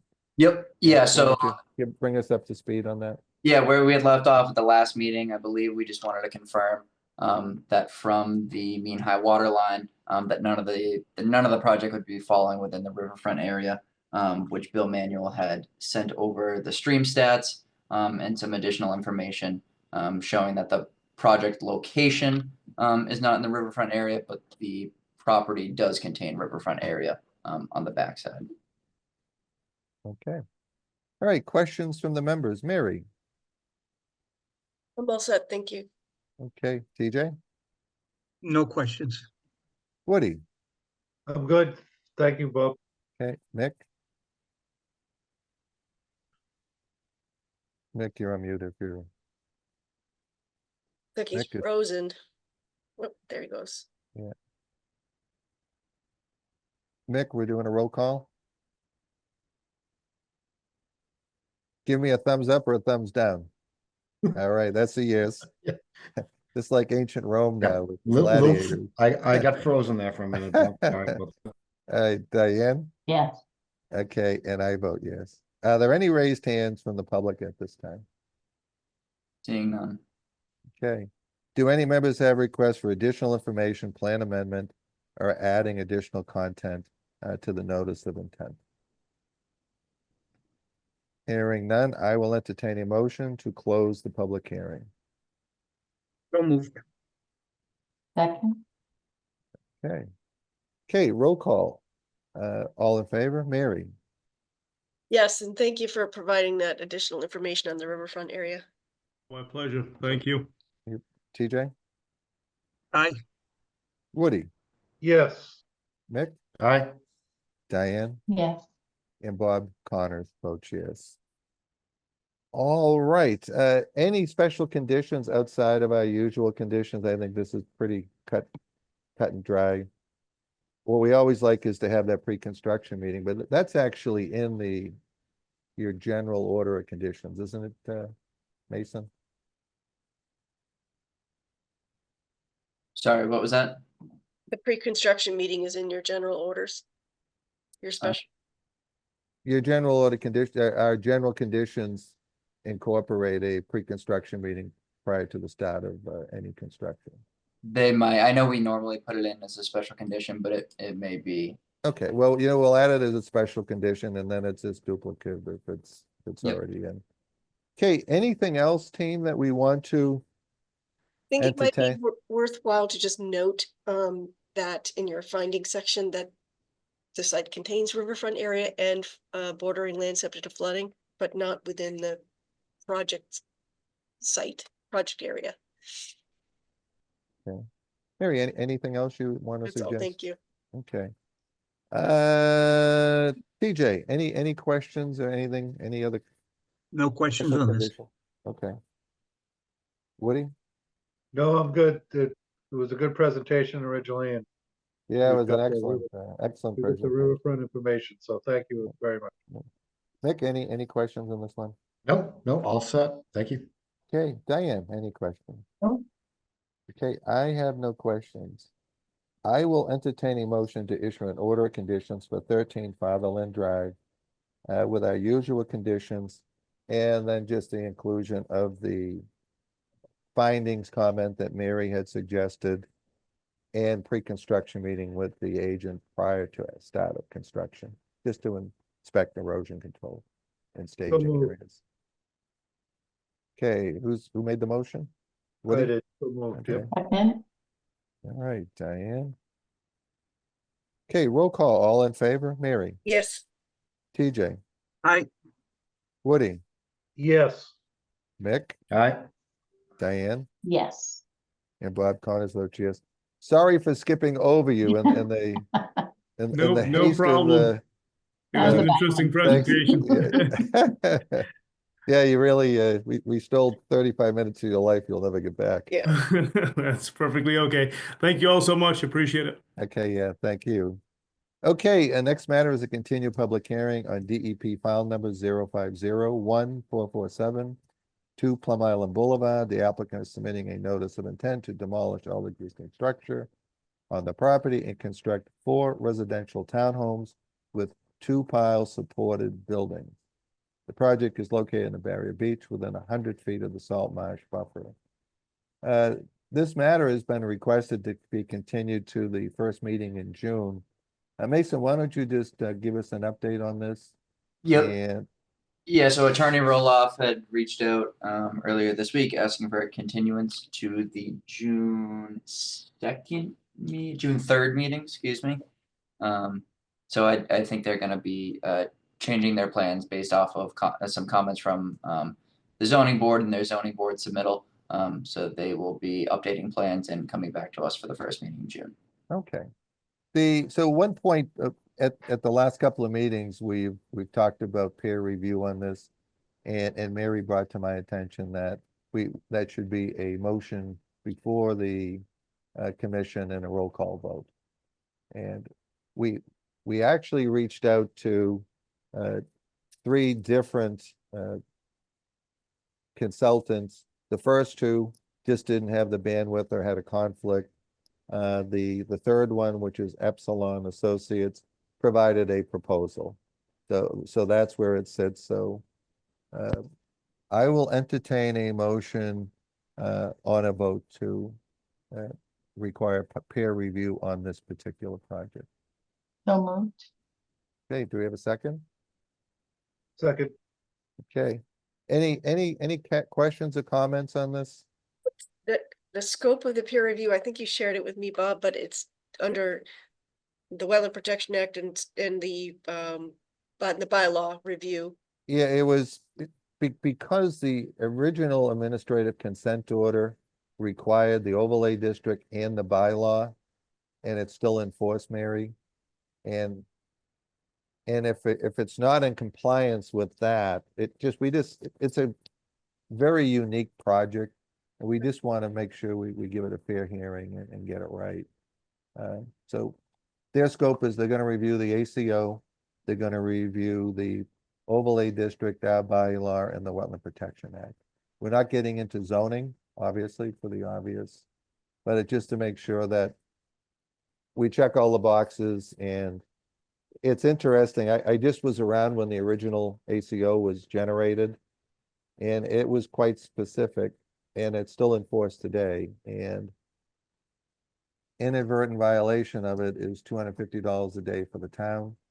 And it's predetermined because it's a consent order for the first 30 days and $1,000 a day after the first 30 days. So it behooves us to get it right. So, okay, we had a motion and a second. Roll call vote. Mary, Yes, TJ, Yes. Woody, yes, Mick, Aye. Diane, and Yes. Bob Connors votes yes. So team, most of our projects are pretty cookie cutter. They're usually single family houses, whether it's being modified, replaced, elevated, or within the normal bandwidth that we're used to. We have these MBTA projects coming up, which are large in scale. If you remember on the 34 Central Street, we have peer review on that starting out, but I think it's important that we continue on with peer review on projects of that magnitude or ones that are complex, similar to what we're looking at on Plum Island Grill. So I think I will entertain a motion for peer review oversight on 34 Central Street. And what was the address, Mason, on Hanover? 65. 65 Hanover Street. So we can do those as separate motions, or we can combine them into one. And do they're, these have- they're not on our agenda, right? So Yeah, I could don't know you, anything about those. is that one by the circle, by the Rotary? No, that has an order of conditions that, Okay. yep. The Okay, one well- Hanover is on. Do we want to make a motion to continue the Plum Island Boulevard before we do that Sure. motion? Yeah, we certainly can. Okay, I'll entertain a motion to continue the public hearing to our June 3rd meeting at the applicant's request. So moved. So that's TJ and Diane. Well, Diane, I'm writing you down anyway. Okay, Mary, Second. TJ, Aye. Woody, yes, Mick, Aye. Diane, Yes. and Bob Connors. Okay. Mason, just reflect in the minutes the vote on peer review. Yep. Okay, next matter is an amendment request for DEP file number Am I taking this out of order? Let me just see here. Yeah, I am. 13. No, okay, that's actually next. DEP file number 0501435 Sunset Club. Applicant is submitting an amendment to the order of conditions that includes the installation of a 40 by 40 open pavilion structure. The submission addresses the impacts of new resource areas and any changes to stormwater management. Mason, has there been a request to continue this public hearing? There has, but I believe Steve wants to speak before requesting to continue. Yeah. Good evening, Steve Sawyer with Millennium Engineering. Yeah, so we will be requesting a continuance just for the fact that we did get a letter from Joe Swarka, the peer reviewer, but he didn't address the impact of the new pavilion structure in regards to stormwater. He basically addressed other items on the site that were not built per the original plan. So I guess I just want to make sure that we're kind of nailing down the peer review itself. He did bring up a few items as far as dumpster location and some plantings and such that really aren't, that I think were included as part of the order. There was a order of conditions back in October with the site plan, including the merch shack, any of the changes and such that was there was an order issued for that. So I think the comments regarding the site conditions that are varying from the original site plan back in, I forget when it was quite a while ago, is kind of immaterial to his peer review. So as far as for the commission, I just want to confirm that's what the peer review should be, is just for the stormwater review. Well, Stephen, you actually have two open order of conditions now. Yeah. Because of the tolling, Yeah. the COVID tolling. So both orders are in force. Yeah. Where the intent was the second order was to clean up the first order. There shouldn't be any variance on the planting schedule between either one of them, Stephen. Because we had requested there was going to be no reduction in plants or bushes or vegetation, but we would accommodate the relocation. So that, yeah, I know. Yeah. Okay. so Joe was referencing that you owed us X amount of bushes and there's only, and you're not accounting for all those. So, okay. yeah, Yeah. there was no wiggle room on the vegetation. Whatever you had, Okay. you had to duplicate, but you could move it around, Yeah. To an extent. Yeah. And he did bring up a point. There was a section of paving that was, I guess it was paved that, that's a stormwater issue where unfortunately, I think this is the only project on the island that was basically where there's any kind of stormwater management because it's, you have a sand environment and such. So, but given the fact it was a commercial project, you're driven to meet DEP stormwater standards, but it's immaterial to how the stormwater behaves on the island as far as my technical expertise or my engineering background here and given the environment. Understood. Yeah. So what happened is the pavement directed water, it's directing water, not allowing water to go to that small rain gardens in the front corner, which that's something I guess we need to address, where I spoke with Vincent about that, and we'll come up with a way to address that and direct the amount of water that was previously part of the original plan to that rain garden. So that's one thing that he did bring up that is definitely pertinent to stormwater that we need to take care of. Okay. Have you filed for site plan review? We are filing for that tomorrow. Okay. Okay. Anything else, Stephen? That is it. Other than that, yeah, Are I'll be you submitting asking it. us to clarify the scope of the review with Joe Sawaka?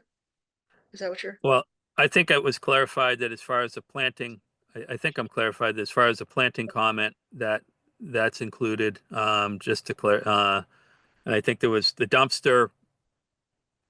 There's a few comments there, the dumpster location, which I'm not sure really that's a concern of there's a dumpster on the property and whether it's. Yeah, we addressed kind of the dumpster and the propane tank location. Yeah. Okay. But like I say, it was, if you owed us 100 bushes and 200 square feet of dune grass or whatever, you still owe it to us, even if it's in a little different spot. Yeah, I think the original plan had there was no dune grass planting. That was Yeah, part of the site. I'm just making. Yeah, it- yeah. Yeah, yeah. Okay. No wiggle room on vegetation. Understood. Okay, any questions for Stephen before I entertain a motion to continue the public hearing? Mary, any questions you want to ask Stephen or? Okay. All right, I will entertain a motion to continue the public hearing to the June 3rd meeting at the applicant's request. So moved. Okay, TJ, second, Second. Woody? Oh, no, is that Mick? Okay. Okay, roll call, Mary, Yes, TJ, Aye. Woody, Yes, Mick, Aye. Diane, Yes. and Bob Connors. Okay, thank you, Stephen. Thank you. Have a good night.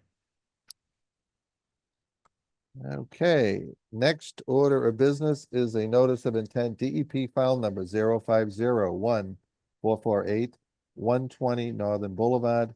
The applicant and their representative are submitting a notice of intent for removing 2 structures on site and constructing an elevated single-family home. Bringing in compatible sand for the restoration of the dune is also proposed. Mason, why don't you give us an update? And I see Tom Hughes has just illuminated himself. Yeah, so this is 120 Northern. The commission may be familiar with this site as we did a site walk at 337th, I believe, which is the abutting property owned by the same homeowners. Overall, it looks like there's an increase in building steps, an overhang on the buildings, a reduction of wood walks and retaining walls. The open sand and removed walkway areas are proposed to be converted to grass. This doesn't require natural heritage review, as it's not beyond the NHESP line. And the only clarification that I would recommend is on the whereabouts and installation of the shell driveway. The plan is a little bit busy, so it was kind of hard to see. But a little explanation on that I think would be great. Okay, Tom, identify yourself and why don't you make your presentation on this project? Sure. I'm Tom Hughes with Hughes Environmental Consulting. Here on behalf of Susan Costigan and her husband, and they do own the adjacent 337th. I think you guys are familiar, and some of you actually parked in the driveway in front of the garage. That's the property that we're talking about, and it has a small structure just seaward of that. So I'm going to share my screen if that's okay. Yep. You can allow me. Yep, should be good to go. Okay.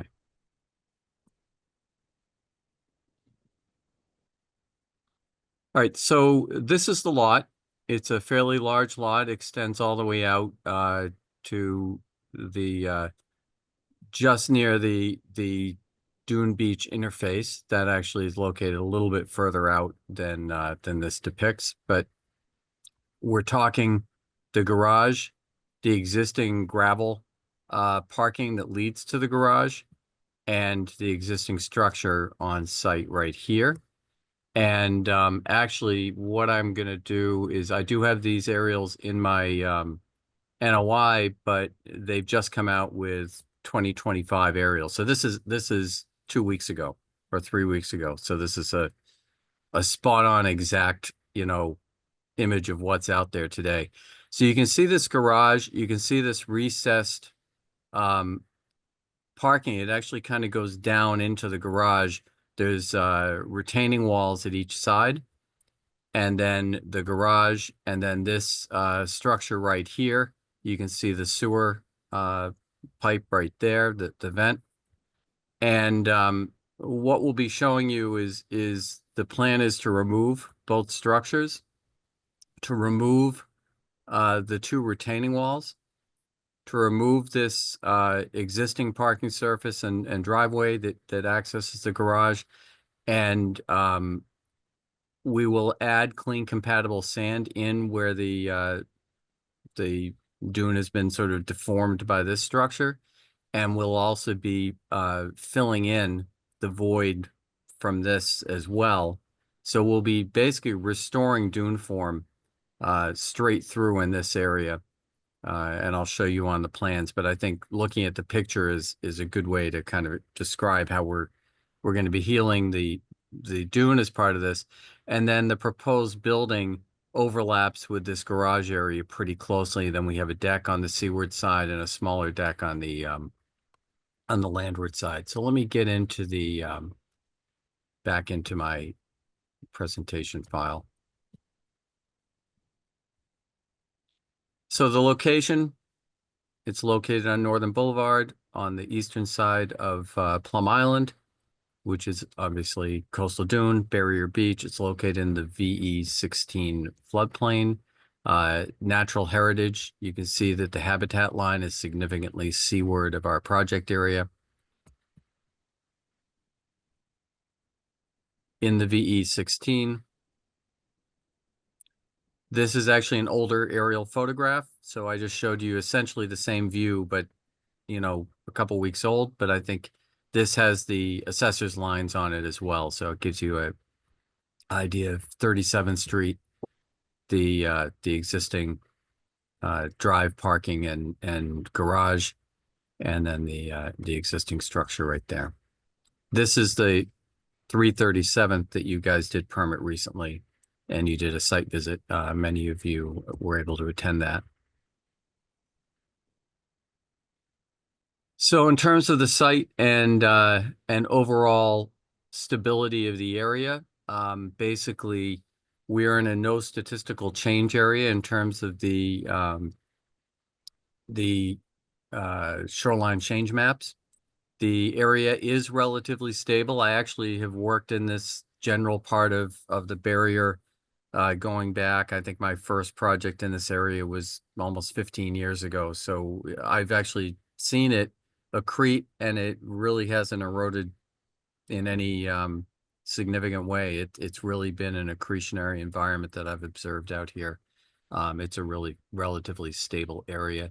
You can see the historic shorelines are actually fairly tight in here. There's certainly some wiggle as there would be on any barrier. We'll get back to the cross section in a minute.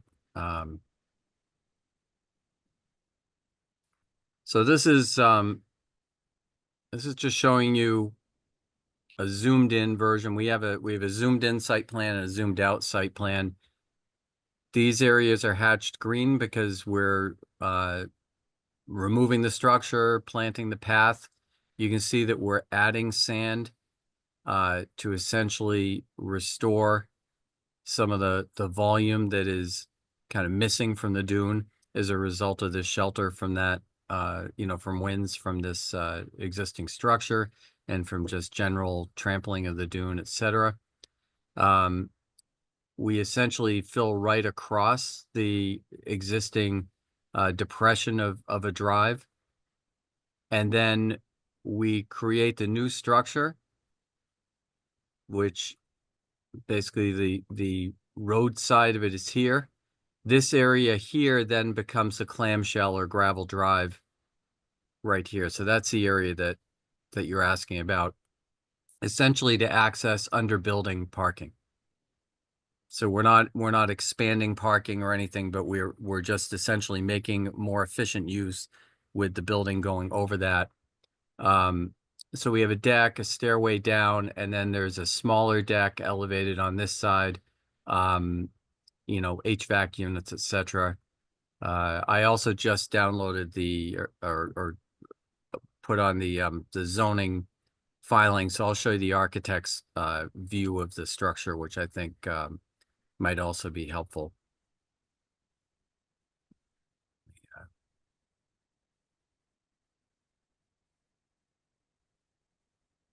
So this is just essentially the same plan, but showing you in the context of the overall site. And you can see that our distance, the closest point on the existing structure to the seaward lot line is 195 feet. And we'll be moving back essentially to 214 feet. The Dune Beach interface is actually below elevation 18. You can see how we have a gentle slope going down, and generally it's going to be more in the range of 16, 15, or 14 elevation, but it's basically out here somewhere. We're a couple hundred plus feet from our work area to the beach. So there's quite a bit of dune in front of this site. And it's really well vegetated once you get away from the sort of more occupied area on this site.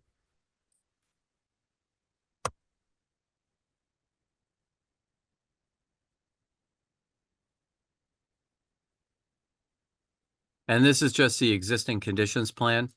So again, you can see how we're at VE 16. Almost all of our project area is above 16, except the drive going down into the garage. So what we're going to be doing is essentially bringing this back up to more or less where it would be had there not been structures before we build back into it. So we're getting rid of this depression that's below the flood elevation and restoring dune volume with the project. To give you a better sense of what the structure is going to look like, this is the Northern Boulevard side. There's that small deck that's well up in the air. We'll certainly be able to get vegetation to grow underneath that. This is the seaward deck. It's a little bit bigger, and it has the access stair coming down. This is a view from the ocean side, and this is a view from the road side of kind of what the structure itself looks like.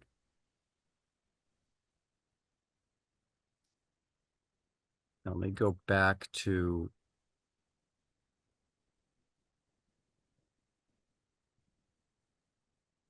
area summary table. So currently we have 791 square feet of building and 797 square feet of gravel driveway.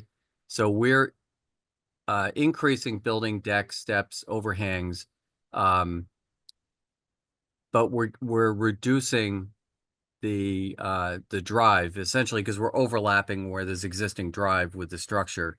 Our area outside of that is limited, and then we're getting rid of that seaward building. So in the end, we're going from 19,987 assumed vegetated square feet. Basically, we're assuming everything's vegetated outside of the immediate area of the survey around our work area. To 20,256. So there's an increase in vegetative cover, not to mention though an increase in dune volume, which I think is pretty significant with this project. And it's a fairly modest footprint as far as proposed projects on Plum Island. And we're only about 6% of the lot area, well under the 20% limit in the bylaw. So with that, I mean, I think it's a good project. It's a fairly tight, work area, and we're doing a lot of good to the dune in addition to the redevelopment project here. And I say redevelopment not in the context of the bylaw because it is not considered redevelopment because it's under that 20%. But so it's an allowable reconstruction under the bylaw. It meets the Wetland Protection Act performance standards. We have no comments from DEP. It's had a file number for quite some time. So, I take that. Sometimes they just don't comment when they're just not interested. So I think at this point, happy to answer any questions. And, I think hopefully you guys remember the site and don't need another site visit, but certainly open to talking about that as well. So Tom, just zoom up. Where's the natural heritage line on the? Are you proposing any work beyond that boundary? Okay. No, our limit of work is right here. Okay. You can see we have a limit of work, orange construction snow fence right here, and here's the natural heritage line. Okay. You may recall on the neighboring site, we were doing planting within natural heritage habitat, so we did have to file there. Mm-hmm. Okay, where are you proposing for a staging area, storing materials? So on this lot, we have an area for a dumpster that we can use at 337th. So if you remember how big their driveway is at 37th, so we can use some of that property as well, in the same way that when we're working on 37th Street, we have this property available. So I think the intent is to manage the construction so that they're not, using up that space all at once. So we have the area over here for the dumpster, contractor parking, et cetera. Plus, there's nobody else who occupies 37th Street, in this general area. So some of that is available for the contractors to park temporarily or unload or load vehicles. Is 37th Street a right of way to the beach? Is that used? It is a right of way to the beach, and there's Okay. not any intent to block that. But, a truck could come in and make a delivery and get out of there Okay. pretty easily. All right, Tom, let me stop you there and open this up to questions from the members. Mary, questions for Tom on this project? Yeah, my only question, Thomas, does this require any other local board review, planning, zoning, not planning, but zoning review or anything? It does. It requires zoning, and Are the you zoning asking for application's relief? been filed, and that's where this comes from. This is from the zoning filing. And what relief are you requesting? It's just because it's an increase in building height and building size under the PIOD. Okay. And actually Doug Deschain's on, he's handling the zoning. And Doug, I don't know if you want to add to anything on that. No, Tom, you are correct. In fact, but for the fact, I mean, there was an existing structure there, so we did need to seek a special permit for modification because we're going up. But other than that, the entire structure meets every dimensional requirement. It's well below the FAR, well below lot coverage. It's 100% conforming with respect to setbacks and all dimensional requirements. And do we have a foundation plan? Um, I think that was the detail you showed. Yes, you had a profile, didn't you? yeah, no, we did. And I jumped past that and I showed you the architect's profile. Let me go back to, this is actually the NOI, but it's in here as well. Yep. Yeah, actually, I'm going to go back. I'm sorry. I didn't realize I didn't have that landscaped in that. Yeah, so this, the surveyor does a nice job of actually showing you the grade. Towards the street, there's actually a big mound. So we're healing that hole, but we're not, if we were able, if we come up to the height of that mound, it would make the project undoable, but we are filling in that void pretty significantly within the dune. Think so. Those are my only questions. Looks like a good project. Okay, thank you, Mary. TJ Conti, any questions for Tom? No, Doug? no questions. No questions here. Very good. Thank you, TJ. Woody, any questions for Tom or Doug? Just curiosity question, the pylons are I-beams or wood? I believe they're I-beams, but I'm not 100% certain. Let me take a look at the site plan and see if it has any further information. Doug, are you I'm not sure, but I suspect they're I-beams. Okay, thank you. Other than that, I have no other questions. Okay, thank you, Woody. Mick, any questions for Tom or Doug on this one? Yeah, I'm just trying to get a mental picture of how we're gonna change that gravel drive, Tom. So they're retaining walls, are they concrete block or something that's existing now? No, it's a wooden retaining wall.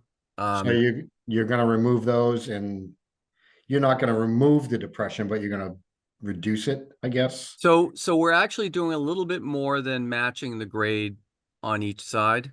So I didn't do at-grade photos because I kind of thought this told the story, but you've got a wooden wall here. It's got about 6 inches to a foot of reveal on the outside and 2 to 3 feet on the inside. Okay. So that's coming out. We fill this with sand a little bit more than that depression, the immediate depression. It kind of slopes down to that wall on each side. Mhm. So when you look at our grading plan, let me zoom back out to the presentation. You take a look at what we're doing is here, we're just, this is just like a veneer at 20, but we're filling in kind of Mhm. this area here is a little hole where this building is.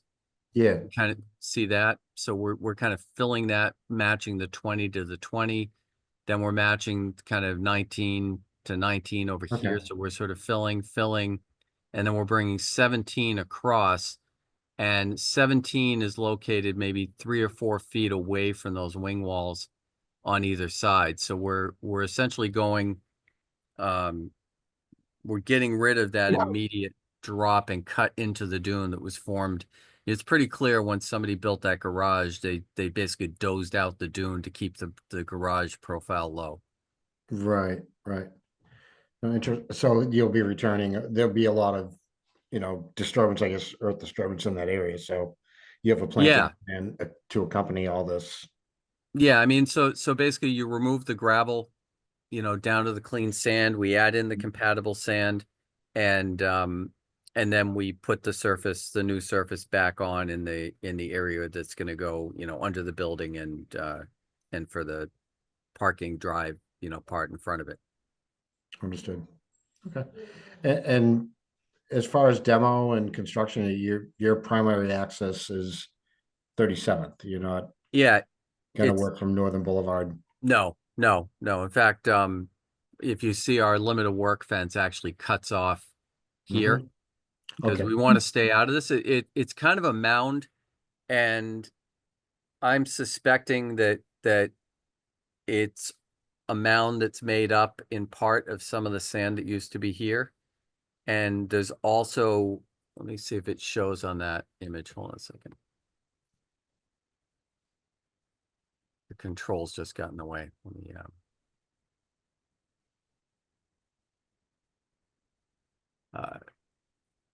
yeah, so see this recessed area here? Mm-hmm. It's very similar. There's a garage built here. My guess is all this sand and all this sand ended up getting piled here. But now that it's piled there, we can't undo it. It's a dune form. And what is that smaller building? Is that a shed or what is exactly is So that? it actually has the sewer right here.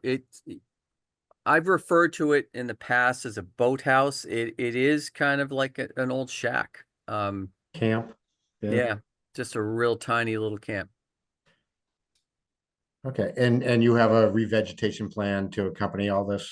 Yeah, that's the green on the site plan. So we're planting these areas here. We're planting the scar of the building that's coming out. We're planting the path that runs to it. Mm-hmm. And then obviously anything within our limit of work that's not otherwise shown that gets damaged during the work gets revegetated as well.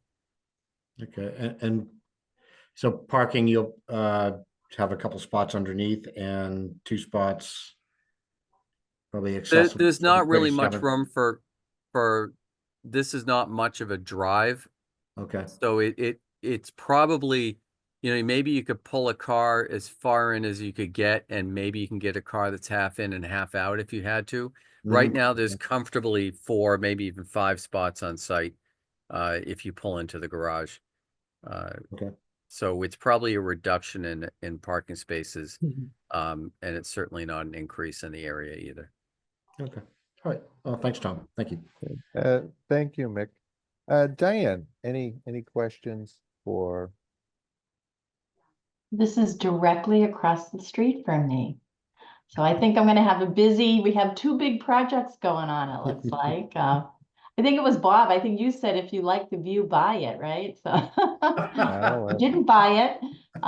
So it actually looks like a good project, and I knew it was coming at some point. So I don't have any specific questions. I've looked at every detail of this one. It looks like a good project. Okay. So obviously you said there's a sewer water betterment going to the little shack. Yep. So that's what you're going to use for the house. Yeah. So basically the sewer manholes here, we're going to Mm-hmm. run the sewer directly back into the utility chase right here. Okay. All right, let me just see what my notes, okay. Any other questions from the members before I open this up to the public? I did- Mary? Yeah, I did have one, thanks. Just, Tom, your grading plan shows us fair amount of disturbance. Yep. And there'll be likely some disturbance for the demo and hauling material off from that existing structure. So, but your replanting plan only includes the footprint of the structure.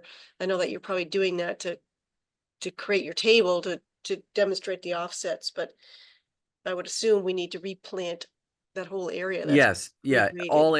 all areas within our limit of work that where the vegetation is disturbed, you know, will be planted. Okay, I just You want to know, clarify if that. it's not otherwise shown, right? So if it's shown Right. as building or deck or drive. it Maybe a won't be. plan note or something on here would be helpful to that effect, because it looks like you're only planting in certain areas. Yeah, usually Tim has that note. We certainly would accept a condition that, you know, Mhm. all areas not otherwise shown within the limit of work shall be vegetated. Okay, thank you.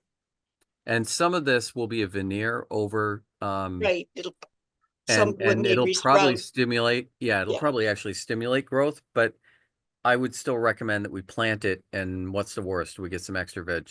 Yep. Right. Okay, any other members have any additional questions before I open this up? Mason, I see Ally. Mason, we're gonna open this up to the public.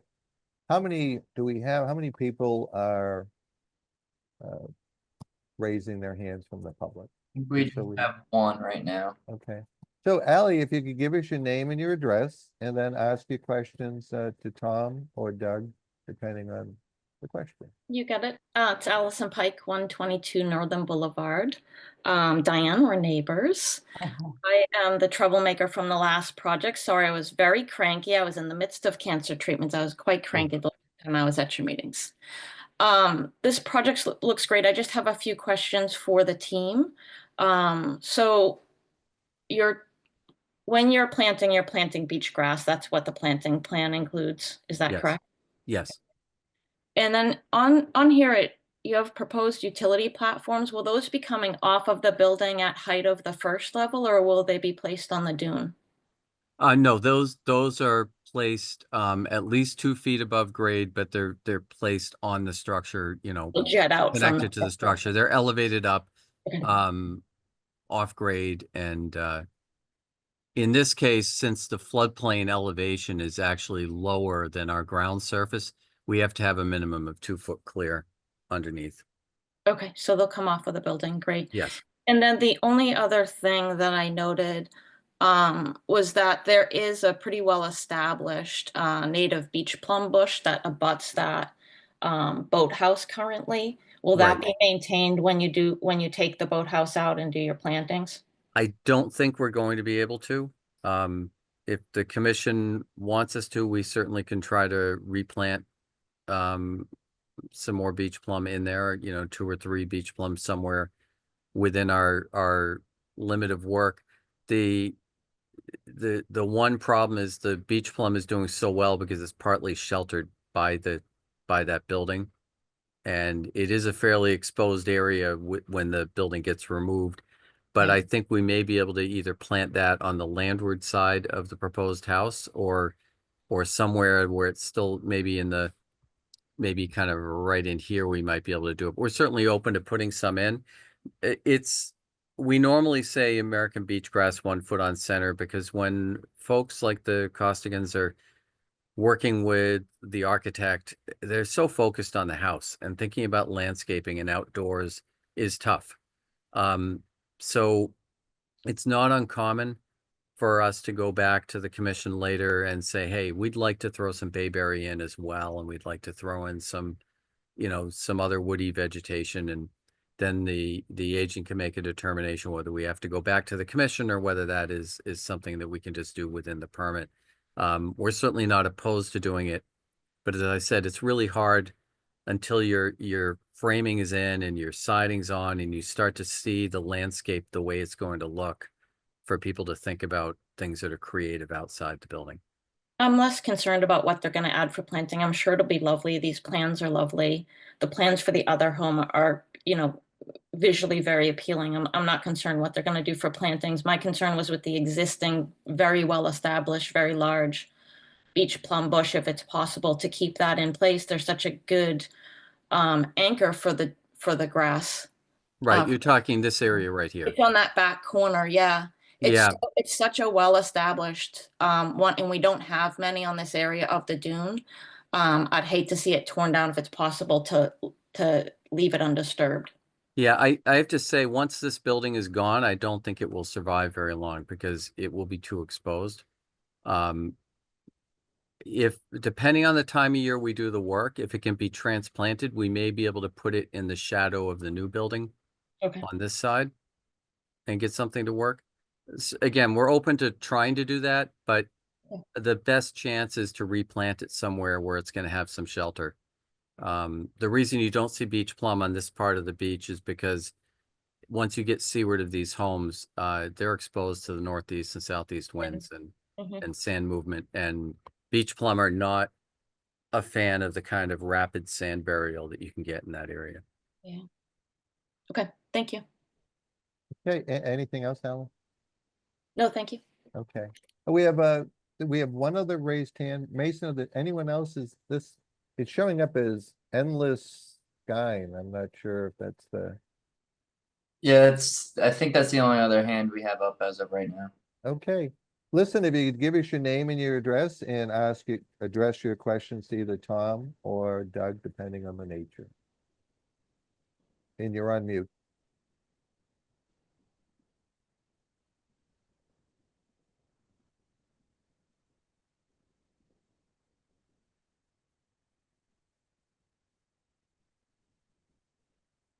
Yes, if you have Okay, your- sorry. Oh, there you go. Okay, hey, welcome. Give us your name and your address, and then Okay, this is Sue Costigan. My husband and I are the owners of this property.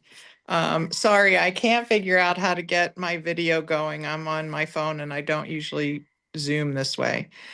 But I just wanted to answer to Ally and also ask Tom. I would like to try to transplant that plum over at 337th Street if there's a good spot. So I just Okay. wanted to say that that is in our mind and we're not overlooking it just because of trying to get construction going, but I do want to try to move that, and I'm thinking maybe a spot on the other lot, we could find a good spot for it. Actually, mentioning that, you have a nice sheltered area in here that it would do pretty well. We can certainly talk about that, and if the commission is okay with us transplanting that, typically you prune them back a little bit and then you move them, and then you have to make sure you give them a lot of water, and it may or may not work, but we certainly can work with doing that, and I'd be happy to consult on that. Thanks, Tom. Thank you, Susan, and I can help with the watering when you're away. Ah, perfect. sounds like a collegial Plum Island neighborhood. It'd be, Very neighborly part of Plum Island here. it would be nice to save it if you Yeah. can save it, because Yeah. beach plum jelly is delicious. So Tom, you've got a lot of filling and adjusting of grades, which, I get. I would actually like to see that you stake out the proposed location of the house. Doesn't have to be exact, but representative, and just walk through what you're filling in and what the quantities you're generating. I know you'll provide a sieve analysis, but with the change in grades in the revegetation, I think it's important that you entertain planting at least 12 native shrubs.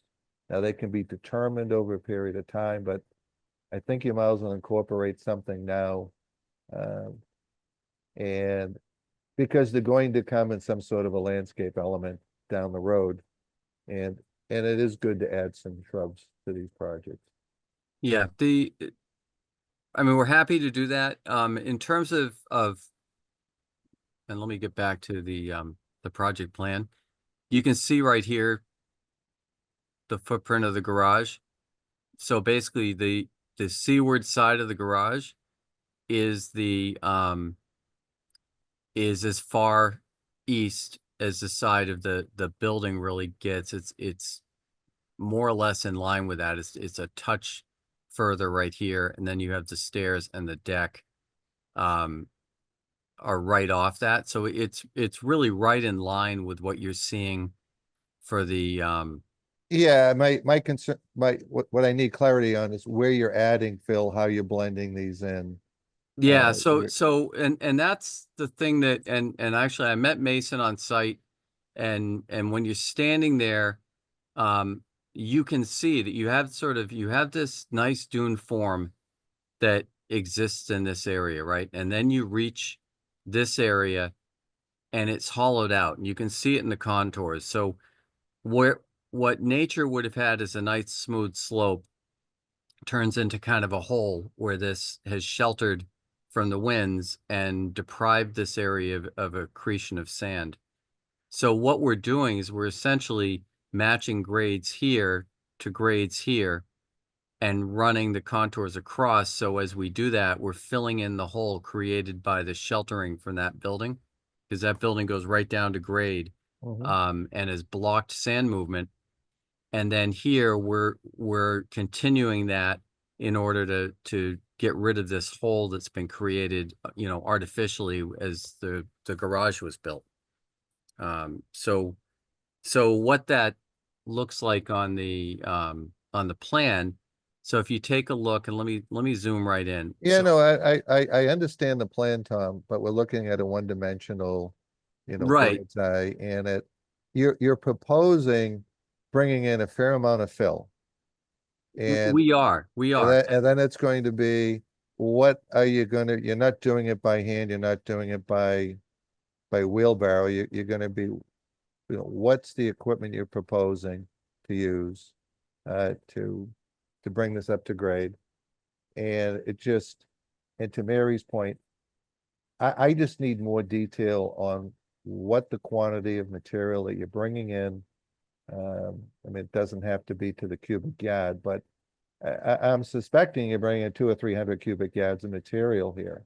too. Yeah, it's a good volume. Okay, And I think we're just gonna have to add some clarity controls of what's the equipment that you're gonna be using. I'm assuming you're gonna be using either mini excavator or track bobcats or something like that to do most of this, but yeah, I mean, and I believe the Costicans are still, we need to get through permitting, and then they'll choose a contractor. I know they were talking about that they're in the process of choosing the contractor, I think on 37th. But the normal means and methods for the demo is a large excavator does the demo part. Then you'd bring in the sand, and it would be one of two different things. Either the excavator reaches out and uses the bucket to grade the sand, or you use a small bobcat, and that's going to be contractor specific.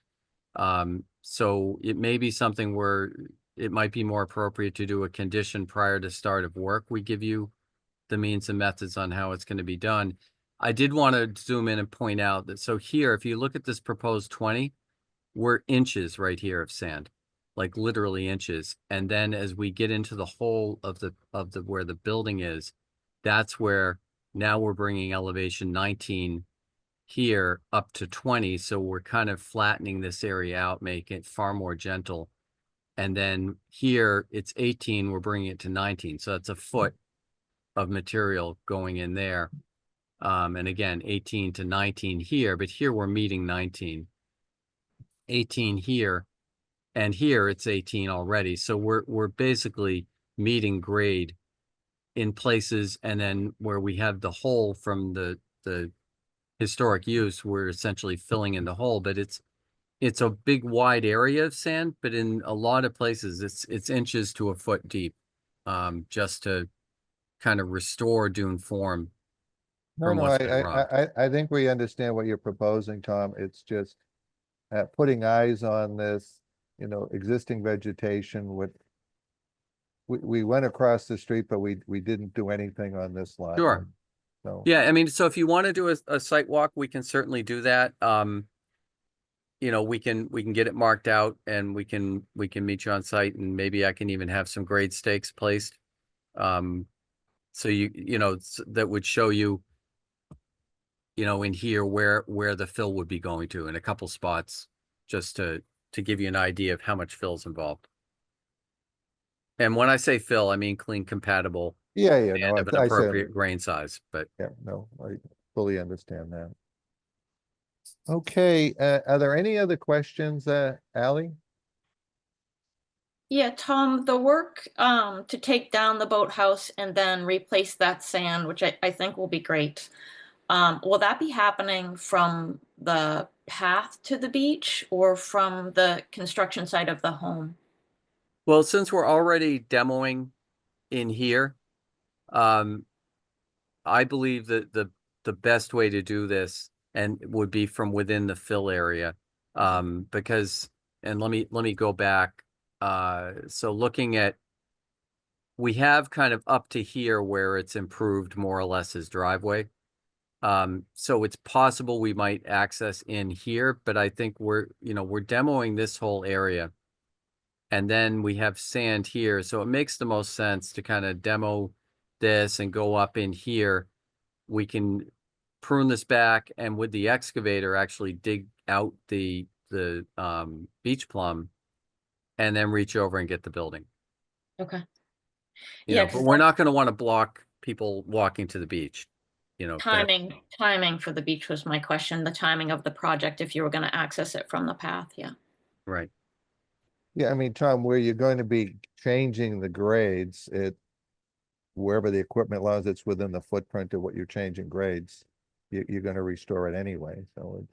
Yeah, I mean, that is true, Bob, but one of the things I like to do when we're adding sand is work with the contractor to minimize the footprint where they're operating the equipment so that some of the sand can be veneered over the vegetation without trampling the vegetation with the machine, because then it stimulates dune growth. You know, it stimulates the vegetation growth and it maintains a healthier root system on the dune grass that gets buried. Okay. So we will want to minimize the footprint of the equipment. And again, that's going to be working with the individual contractors. Invasives, Tom, what do you have for invasives, and is there any plan Nothing. to remove them? There's nothing there. I mean, there's your typical American beach grass. There's some of the typical minor components. There's some poison ivy here and there. There's you know, some beach pea and some other things that are all native dune plants. You know, I know poison ivy is a native dune plant, but I don't recommend planting it. So. Okay, are there any other questions? Any other members of the public have questions? Are there any members that have a question? Okay, well, like I say, I wanna do a site visit. I think it's a good project. With all the filling and this and that, it's a little more unique than what we're used to. And just to get a visual of what existing vegetation is in place versus what's being proposed. So I unfortunately am jammed up all this week, but beginning of next week, next Monday or Tuesday, I don't know what everyone's schedule is, or who actually wants to go on a site visit. Diane, Be there. you bringing coffee for all of us? Sure, just come on over. We'll have Tom likes jelly donuts with his coffee. Okay. All right. Not a big stretch for you, Diane. So Mick and Mary, how, certainly what day works for you, and then two, do you feel the need, or you're comfortable with the site already? Yeah, I don't know. I would like to lay eyes on it. I don't know, depending on if other members need to. Yeah, I mean, I'm gonna request a site visit, Mick. It just. Okay. Who else Yeah, no, wants to go? I would definitely go. Okay. Yeah, and Mary. Monday, Tuesday, early look pretty good. Like, That works Okay. for me as well.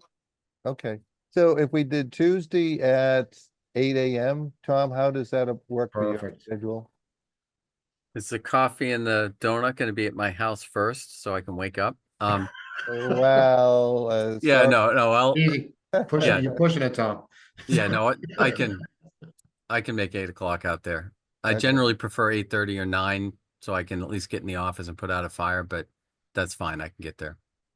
Yeah, well, the rest of us are delaying going to work to. Yeah, no, I hear you. You know, 8 o'clock, we can make 8 o'clock work. Yeah. Diane's time is more valuable than all of our I'll time. see you from my office window now. Okay, so why don't we do this? Why don't we schedule a site walk, and what is the date of next Tuesday? 13th. The 13th, is it? Yes, yeah. Okay. So we'll schedule a site walk for the May 13th at 8 AM at the site. And Tom, I'm assuming you're gonna request a continuance to our June 3rd meeting.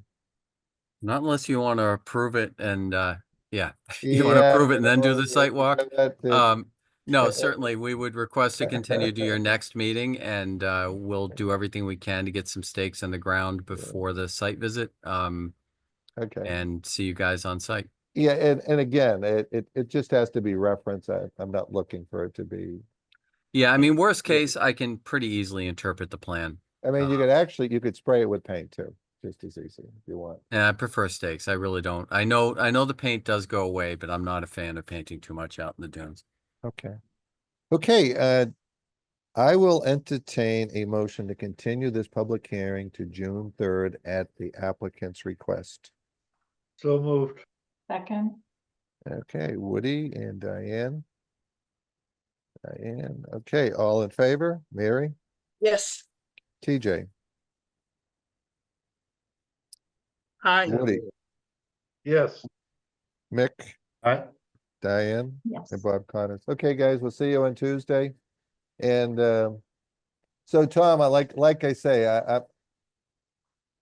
the weaknesses for me in your plan so far is a little more detail on the planting schedule. And I think you need to put in some bushes too. You need to put in some native shrubs. Yeah, keeping in mind how exposed it is, and maybe you'll see it during the site visit. We're certainly open to putting in shrubs, but on 337th, there's more opportunity. On this site, it's a little exposed. It would have to be, to be sure a shrub is going to be successful, it either is going to have to be a rose, or it's going to have to be on the western side of the building to get a little bit of shelter. Yeah. But we can look at that. Tom, we know with your expertise that whatever is planted will be in the right spot and survive. All right, we'll see. Okay. All right. Thank Thank you you. very much, guys. Yep. Thank you, Thank Doug. you. Thanks, Have a Tom. good night. Okay, next matter is a notice of intent. It's DEP file number 0501450. 65 Hanover Street, applicant is submitting an ANRAD to confirm resource areas on the property. Mason, can you give us an overview where this is at? Yeah, I have yet to go to the site. I figured that the commissioner would want to go out there, so we could set a date. But just to give a little bit of background on where this is, so the Newbury Elementary School is right here. This is the parcel right here, and then the train tracks right here. But the applicant Thor is here, so I will let him present if you would like to. Okay, yeah, certainly. Just give us your name and your affiliation with the project. Sure. Thor A. Curley, professional wetland scientist with the Engineering and Survey Office of Williams and Sparages, 189 North Main Street, Middleton, Mass. Representing 65 Hanover Street LLC. Jesse Warren and Roger McCaldy are the managers of the LLC. Yeah, and tonight I'm here to represent and present to you the basically an existing conditions plan of the property, which details the wetland resource areas and areas subject to jurisdiction by the Commission and Mass DEP. I do. You just went on mute, Thor.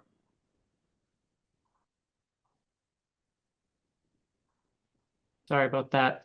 I did want to say, I do apologize. I have my 4-month-old strapped to my chest sleeping right now. We've had some tricky sleeping situations the past 4 months, so my wife's asleep right now, and I'm been manning this. So yeah, I can share my screen. if that's Now, Thor, are you saying that the commission has put your child to sleep? Is that? okay. I would never say that. You should be good to share.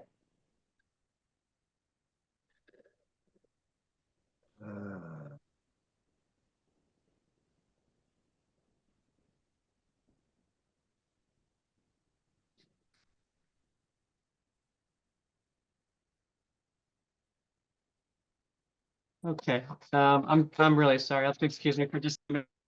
He was dead asleep, and then of course he wakes up at this very moment.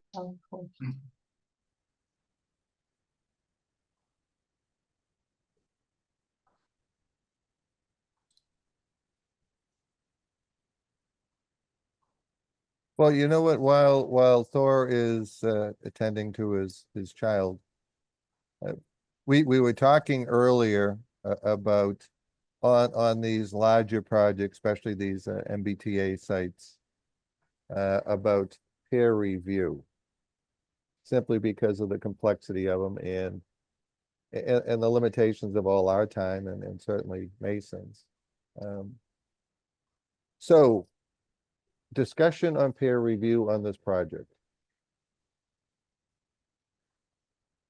I guess I would say that it might be worth doing a site visit first to determine, I mean, based on the contours, it might be a very self-evident boundary here. And that we could do a peer review once the project is proposed, but maybe we don't necessarily need it for the ANRAD portion of it, just something to consider if it looks like it's a very straightforward boundary. Yeah, Thor, while you were tending to your child, we were discussing peer review. Typically, there's another one of these MBTA site projects going on over in Central Street, and we had peer review on that for the ANRAD. We were just discussing that while we were waiting for your return. Sure, and terribly sorry about that. Of course, he was asleep, and then once I started talking. Don't apologize. But thank you for being patient. I appreciate it. So yeah, just, I don't have a lot to say tonight. I don't want to bore the commission. I think it's the kind of wetland we should get out there and look at. We're happy to meet you out there and go through what we looked at. I will note that Bill Manuel delineated this wetland. We took on the project from him to handle the engineering, and we just ended up filing the ANRAD. We did go out there and inspect the wetland line. Generally agreed with it, appeared reasonable. But yeah, I think to Mary's point, there is a pretty clear slope along the wetland side of the property. It is an old agricultural field, so there are some weird parts of it where you're looking mostly at the vegetation, which I think kind of makes it easier. And where you see other indicators of hydrology versus looking at soil, where soil can kind of trick you sometimes. So I think we'll, I think after the site visit, the commission should hopefully feel comfortable with what we've done and what we've shown on the plan here. But certainly, if it comes to after that meeting that the commission's worried about it, we can certainly look at peer review. But I think the other two resource areas here are the bordering land subject to flooding. That's just tied to an elevation on the ground, as you know. And then the ACEC line also does come up onto the westerly side of the project as well, which is also at an elevation as well. Yeah, so that's from my perspective, the way we handled 34 Central Street, I think is the way to go, to get peer review on site and then do a site inspection with peer review and try to do it all at one time. I thought that peer review was because I misunderstood. I thought that peer review was because Mason had a conflict, but maybe yeah. I mean, it's just, these are multi-million-dollar projects, Mary, and and they're unusual for us, and certainly Mason, you've not filled out the NRAD whatever conditions. Heidi had did the last one, so. Yep. So I think consistency with peer review is the way to go in these complex projects. Right. Did you want to try to schedule a site visit for this after the Plum Island one, or? What I would suggest is we do the. Mason, did you have a chance to talk to Heidi and see if she had the bandwidth for this one? Yeah, I had reached out. She had requested that I send her over the ANRAD plan for her review. I think she wanted to kind of get an idea of how long the review would take and things like that. But I do think she's willing to take it on, so I plan on sending that to her tomorrow morning. Yeah. Mary, I would just say we should loop it all in. If we're gonna do peer review, it should start with peer review and we can do the site walk. And just as you did at Central Street, you'll adjust flags as you both see fit with what's on the field. Quick question, Bob. Yes, Woody. Do we know if they're gonna utilize the MBTA zoning here, or is this gonna be some other type of project? Do we have any idea? Yeah, Thor, that's a good question. To be honest, I don't know. And I'm not saying that just to be convenient. I don't know the answer. I know there's just loose conceptual plans at this point, but you know, so I guess to your point, Mr. Chairman, I don't know if this will be that kind of project. Again, I don't know, and then also to further discuss the peer review aspect of it, I don't know how big those other sites were. I don't know how complex they were. You know, but I do think we should at least all take a look at it first if the commission was planning to do a site visit, because I do think it's a fairly straightforward wetland line, aside from the soil aspect of it. But whatever the commission's comfortable with, we'll accommodate. Thank you. Okay, so why don't we open this up to discussion? Mick, what are your thoughts on this? Yeah, I'd be open to a site visit, Bob. I think really kind of just get boots on the ground and get a better feel for it. Okay. Yeah, at this point, I don't have any real questions on the project. All right, TJ, what are your thoughts on this? Do a site visit and then decide on peer review, or what's your thoughts on it? Whatever streamlines it the most. I mean, I'd say probably just walk it and then determine. Okay. All right. Whatever. Yeah. Okay. What are your thoughts? Let's site walk and determine that at a later date. Okay, and Diane, what are your thoughts? I'll go with that as long as Mary will be attending. Yes, Mary's gonna be doing that peer review on this one. Yeah. You know, she See, raised I her won't be hand. able to tell, so She I raised think her she should hand be on there. that. Okay, well, listen, I'll go along with that. Do we want to try to piggyback this on next Tuesday?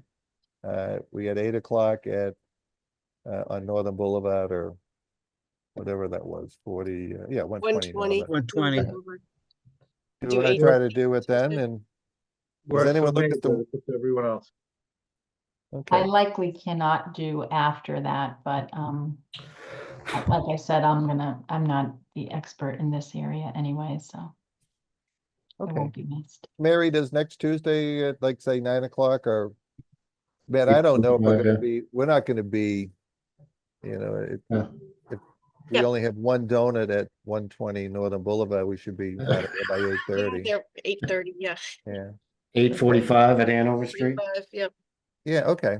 And I mean, we should probably confirm with the applicant that either they or Bill Manuel, whoever's going to be representing the wetland line here forward, is able to be present then too. Yeah, no, I just wanted to get a consensus amongst us, and then Thor is on the call. Yeah, okay. So, We said 9:30. well, we were talking 8:45 on the 13th, on Tuesday, the 13th. Yeah, that's fine. Okay, who will be present? I'll be there. Okay, did you want Bill there, Mary? No, not necessarily. Okay, well, why don't we do this? Why don't we'll schedule a site visit for 8:45 on May 13th at this location at 65 Hanover Street. Okay. All right, well, I guess, Thor, you're gonna request a continuance. Yes, we'd like to request a continuance to your next scheduled public hearing, please. Okay. Okay, I will entertain a motion to continue the public hearing at the applicant's request to our June 3rd meeting, as I recall, is the is our So meeting. moved. Second, Okay, all in favor? Mary? Yes, we don't have another meeting in May? We do. I think the confusion is coming because for 2 Plum Island Boulevard, they had requested a continuance to Okay. the first meeting in June. Oh, But oh, you know what? Okay, so we have a May 20th. Excuse me, Great, yes. May 20th. Okay. All right, yeah. so let me do this over again. I will entertain a motion to continue this public hearing to our May 20th meeting date at the applicant's request. So moved. second, Second. Okay, Diane. Okay, roll call. All in favor? Mary, Yes, TJ, Aye. Woody, Yes, Nick, Aye.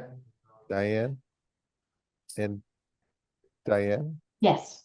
Okay, and Bob Connor says yes. Okay, thank you, Phil. We'll see Okay. you on Tuesday. All right, thank you all so much. yep. Have a good day. Okay, so Mason, general project discussions or administration items, anything you want to share with the So board? the second item that I had on the agenda, that's moot at this point, that issue has been resolved. The only other thing is the open space questions. I am preparing to answer the document that Christina Hoffman sent over. But if anyone had anything they wanted to add, I'd be sure to include that as well. can you send that around again, Mason? I didn't. I don't think I put that in the Dropbox, Mason. I I don't think haven't seen it. yeah. You know what? If you can send that to me, I can put it right in the Dropbox.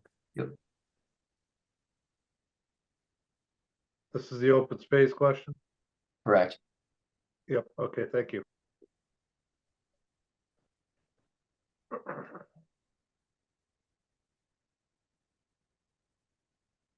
At the Council on Aging Forum, the number of 47% of all Newbury property is restricted. Either non-taxable or wetlands or open space. Just sent that over to you, Bob. Okay. I'll put that in the Dropbox in the minute we conclude the meeting. Yep. So there does come a point in time where a community can have so much open space, but it still has to be able to pay its bills. And until we can initiate a pilot program on some of our larger nonprofits, you know, one of the things that always gripes me is Salisbury gets $250,000 from DCR for the Salisbury Reservation annually for a pilot payment. And it's for about 600 acres. The refuge, on the other hand, has upwards, I think, 1,400 or more acres. And they sporadically give us like $60,000 every 18 months or 20 months. And if we use the DCR formula, they should be paying substantially more. And, you know, the town is facing upcoming cost of 2 high schools, potentially Triton renovation, and then the Whittier. It's just, you know, at some point, pilot payments have to be addressed because it's not sustainable. 87% of all our revenue is coming from residential houses. So with that, any other questions before I entertain a motion to adjourn? Nope. Okay. Is there a motion to adjourn? So moved. Second, TJ, my God, you were on the, okay, roll call. Mary, Yes. TJ, Woody, Aye. Frank, Aye. Nick, Aye. Bob Connors. Thank you, everyone. We had a little bit of a late one here. 8:51 is the, We will see you all Tuesday. yep. Okay. Looking forward to muffins or something. Yeah, I mean, Anything. I think some quiche, hot quiche. Yeah. Diane, quiche, Diane is quite the gourmet chef and baker. So, quiche. Take a egg a muffin, anything. really. We'll see what we can do. We'll see what we I'll can bring the do. beef club jelly. We'll Okay, have guys, good we'll night. have Mad Martha's cater for us. All right. Yeah. Yeah. Thanks, everyone. Good night, everyone. Bye. Have a good night. Bye-bye.